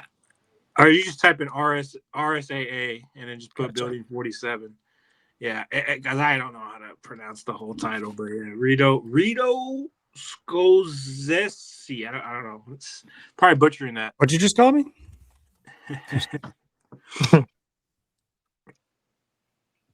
Yeah, building 47. Building 47. So they're right across the street from it too. Bro, what? Is it popping up or is it? Let me see. Mm. I'm gonna see if I can pull it up here. Rito. Let's see. I didn't see exactly how to spell that. Scusa. Oh, here it is. Here, I just put it up right here. Here. Just put it. The fact that it's so hard to find is ridiculous. Yeah, it is. It's buried in there too. Rito yeah, Scusa. It's the. I like how they have it all in Italian too. There we go. You know what? Here, speaking about Italy and the Jesuits and the mafia. Yeah, here we go. You know what? Here. Oh shit! You know what? Hold on. I gotta point this.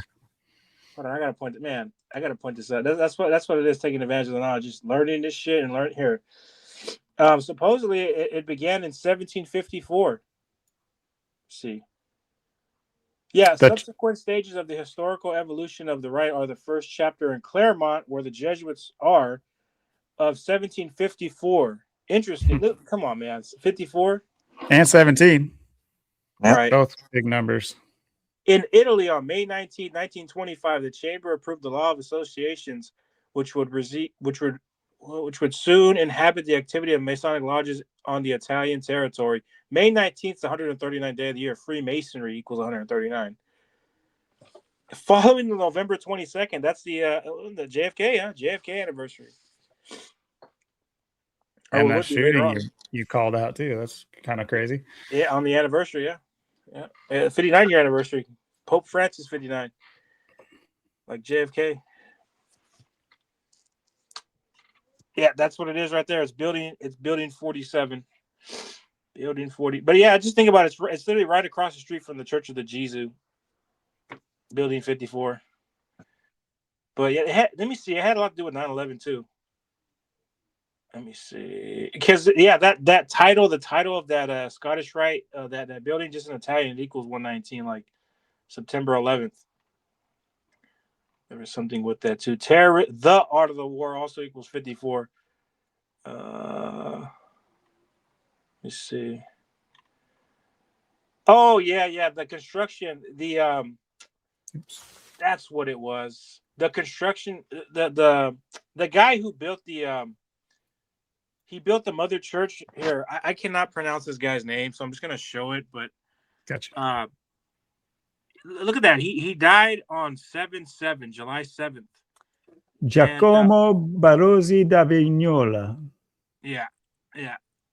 Yep. He died on 4th of July. This July 7th. It's like the 4th of July. 70. Yeah. And just think about that too, right? He did that, right? He did that. And look at his name. His name equals 119. Name equals 119. Yeah. September 11th, flight 77. The Church of the Jesus 77. Oh, nice. Yeah, and Order from Chaos. I know that might be a bit of a stretch, but Order from Chaos equals 77. I know that. Well, that's like the. Go ahead. That's how other things will say, people don't like quote Ordo ab Chao or they'll say Order from Chaos in normal vernacular, but yeah, the true. Yeah, I see what you're saying. Yeah. Yeah. And I see where Jack would say about it. You know what? You have that on your screen. The Scottish Rite equals 150, I believe I seen a 165. Scottish Rite does equal 165. Let's see. Oh no, it equals 135 like Bavaria. I know that. Bavaria 135. Hold on, but that is what this second thing. Yeah, there it is. 165. There it is. 165 Scottish Rite. 123 like conspiracy. 444 is interesting because Masonic and when you times the alphabet by 6, so 74 times 6 would be 444. Anything that equals 74 when in ordinal equals 444 in Sumerian automatically. 339 is interesting. United States of America equals 339. That's probably not an accident either. That is probably not an accident either. Yeah, this is interesting. September 11th. Huh? This is an interesting site. I like these kinds of sites. Like, have you seen the the National Lodge Charter website? No, I haven't. That has just tons of gems in there as well. Maybe I'll try to include these links for people to look into. I am going to say this. a few years back, I'd probably say like after I got out of high school, I did think about joining the Masonic Lodge, but it wasn't because of because I want to be a part of a secret society. I want to do this shit. It was more or less just to have some kind of companionship and friends, But I'm kind of glad You I just did want to it. wear the apron, bro. Just admit it. You saw the apron, you're like, damn, that thing looks sick. Well, hey, I do have the numbers for it too. I got the Masonic numbers for it, so Yeah, we both do. I got that 137 40 74 thing going on. They say it's by invite, basically invite only. It's very similar to like, what is it, a nepotism kind of like thing. You got to be like almost like born into it somewhat, but also just association. You need to get into it through association or where you work. Your jobs can open up an invitation to masonry, Like i.e. the trades. But most of these teachers and principals, Of course, they're part of the it's a honeypot for the controllers of information, of course. It suits them to have a bunch of pan atheists, like or pan. They believe in multiple religions, gods. That's very pushed in Masonic lodges. They want you to believe in at least one God, at least one God. In order to be a Mason, you have to believe in God. You have to believe at least one God, but it doesn't have to be the Christian God. Yeah, it could be. You can be you can be a Catholic and be a Mason. I mean, you're not supposed to be, but of course we know that's different. Well, obviously to the common man, obviously that's rules for thee, not for me, though, right? I mean. And just the fact that they say that, it almost proves that the only reason they say that is because they know that they're doing it probably more than other religions. Well, I mean, most of these guys who are Catholics, I'm pretty sure most of them are Masons too. Like the people on the world stage, I'm pretty sure they're not going to follow the rules of the common man. I mean, that's either way. It's a I was researching all these brothers in the NBA and everything, and what I found was that there was two brothers. Oh, that Klay Thompson has a brother who he didn't play in the NBA, but he played for a college basketball team. And I'm just like, this guy is crazy looking. He looks, his name is like Michael Thompson, but it's spelled weird. It's like Mykel, and his dad's name. Oh my God, yeah, just the ridiculous spelling of names. Yeah, but. So I'm looking up like, where's he at? And lo and behold, they live in California and they grew up in California, but lo and behold, his brother went to Jesuit high school in Portland. And I'm like, why? They don't live in Portland. That's where Eric Spoelstra went to school too. Yeah, of course. Yeah, Eric Spoelstra, the Heat coach. Yeah, absolutely. And living in Portland my whole life, people are super proud that go to that school. You'll just be driving around and you'll just see cars that say Jesuit all over. Like the whole back window just says Jesuit. So it's just, imagine when I woke up and I could go on the road and there's just a car ahead of me that's Jesuit. I'm just like, oh God, I have a heart attack. Yeah. It's like the people with the Masonic compass all over their square, their car. I see those everywhere too. License plates on your car. You know what's funny? Looking up Jesuit High School. Look at this shit, man. Jesuit High School of New Orleans. It was founded in 1847. 1847, man. Makes me want to do some looking into the Jesuit High School in Portland, the one right on the second one, or the second one right above it. Oh, right there, Jesuit High School in Portland. That's where what's his name went to school. 1956. Look at this shit. There you go. Oh, see? And they put it right at the beginning too, because that's like their calling cards, guys. This isn't like to be proud. Oh, good shit, dude. I think that's a good capper. I think this is a great way to end it off. The 1956, man. Oh my God, look at that. I just gotta put that in there. Boom. Can't beat the 56. Wow.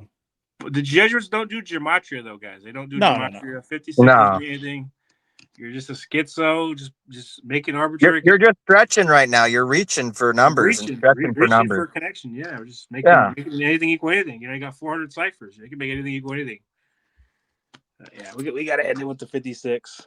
All right, Rich. Well, it has been another joy having you on, another banger. And once again, the invitation is anytime, really, as often as you'd like to grace our show. I know next week we have our end of the year kind of like review. Going to go over a lot of the major topics we covered this year. And you got to cover the New Orleans crash. You got to cover the Trump Tower explosion. You got to cover that, man.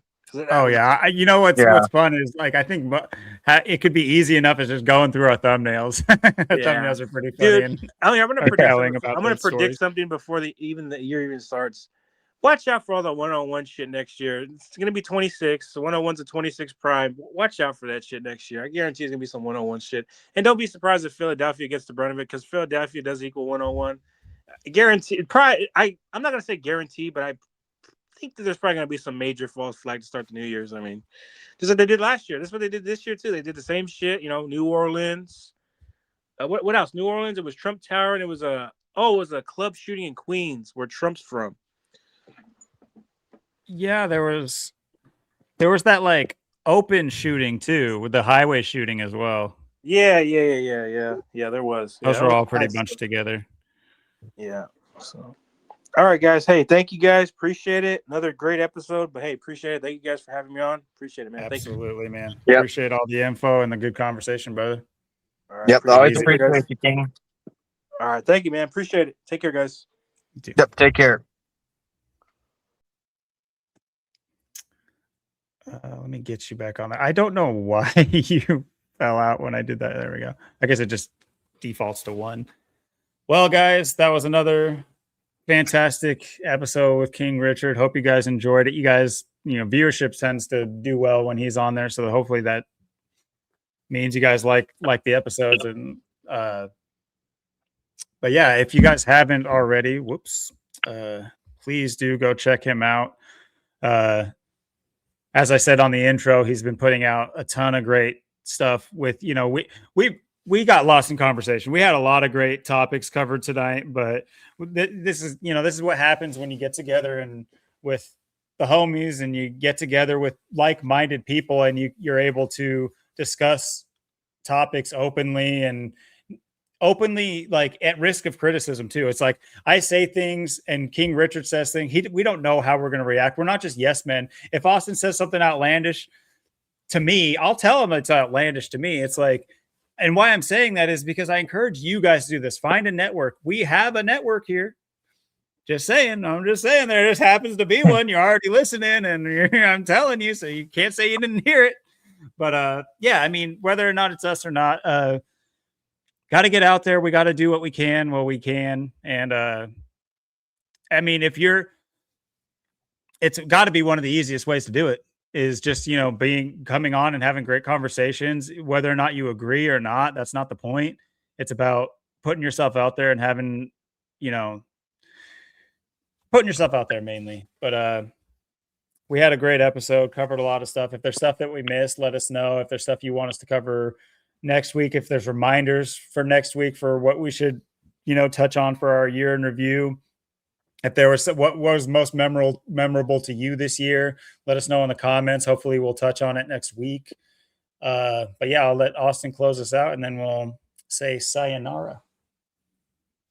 Yeah, definitely a great show tonight. Like I said, kind of the beginning of this show linked with last week. So, I mean, and, I know Zach's done videos and King Richard, a lot of information the last couple of weeks. There's been a lot going on, and, yeah, it's another great show. And like I said, always great to have King on. And like I said, he's been our only guest, and he finished us out last year. He was on our last show of last year. And then that was episode 15. And then episode 16, which was our very first show of 2025, is still our best show in terms of views. I don't know if that's really true or if that was bots or what to really make of that, but we're still trying to, reach and encompass those numbers and do things. And, next week too, when we talk about the year in review too, I kind of want to talk about, just like, it takes some time to like go through the year and like what we kind of thought of the year and what we kind of are thinking for the year coming forwards. Cause like, last year we just started a few months in, so we didn't really do a, end of the year review or anything. We didn't have anything to review besides a few months, only like 15 episodes and King was on. So there wasn't a whole lot there. Now we're up to 66 episodes. So, from 16 to 66, there you go. You're 666. We put it all together for you this year. Um, 1666 was the Siesta La Q, where everybody was. I talk about it all the time. We're all considered lost at sea, and we're property of the British Crown. But anyway, I'll let you guys look that up yourselves. yeah, and we'll wrap her up with episode 67 next week. Oh no! Oh no! Oh my goodness! Yeah, and we'll talk about, like I said, we'll go through the year and the events and things that happen, and just kind of like what we made of the year, what we think of the year, and it could be even the personal things and things like that, because it's kind of we're not just reviewing the whole year, like reviewing all the things that went through the year, yeah, and go through all that, but like go through and like what really was this year kind of to us, and how do we feel, what and just kind of take an inventory of this year, and not from the channel perspective, our own personal life perspective, and then going into next year too, even maybe just what we think and feel, and what's on our minds, and what's kind of gasping for the calendar year of 2026. And like I said, when the real year 2026 really starts in April, I think like I said, what are we even gonna be looking at by then, and going forward to 2027 and stuff like that. So yeah, I'm really looking forward next week. It should be good. Tonight was great, and yeah, it's year in review with a very very swift 2025, and it's going to be even a swifter 2026. Hopefully not Swifty. Yeah, hopefully I've it's had not enough of that shit. If that, I'm gonna have to start wearing a Swift jersey on here, and we don't want that. All right, guys. Well, thanks for kicking it with us, and hope you guys enjoyed. And yeah, once again, reach out in any way you can, and enjoy your guys' week. We'll see you next week, and take it easy. Peace.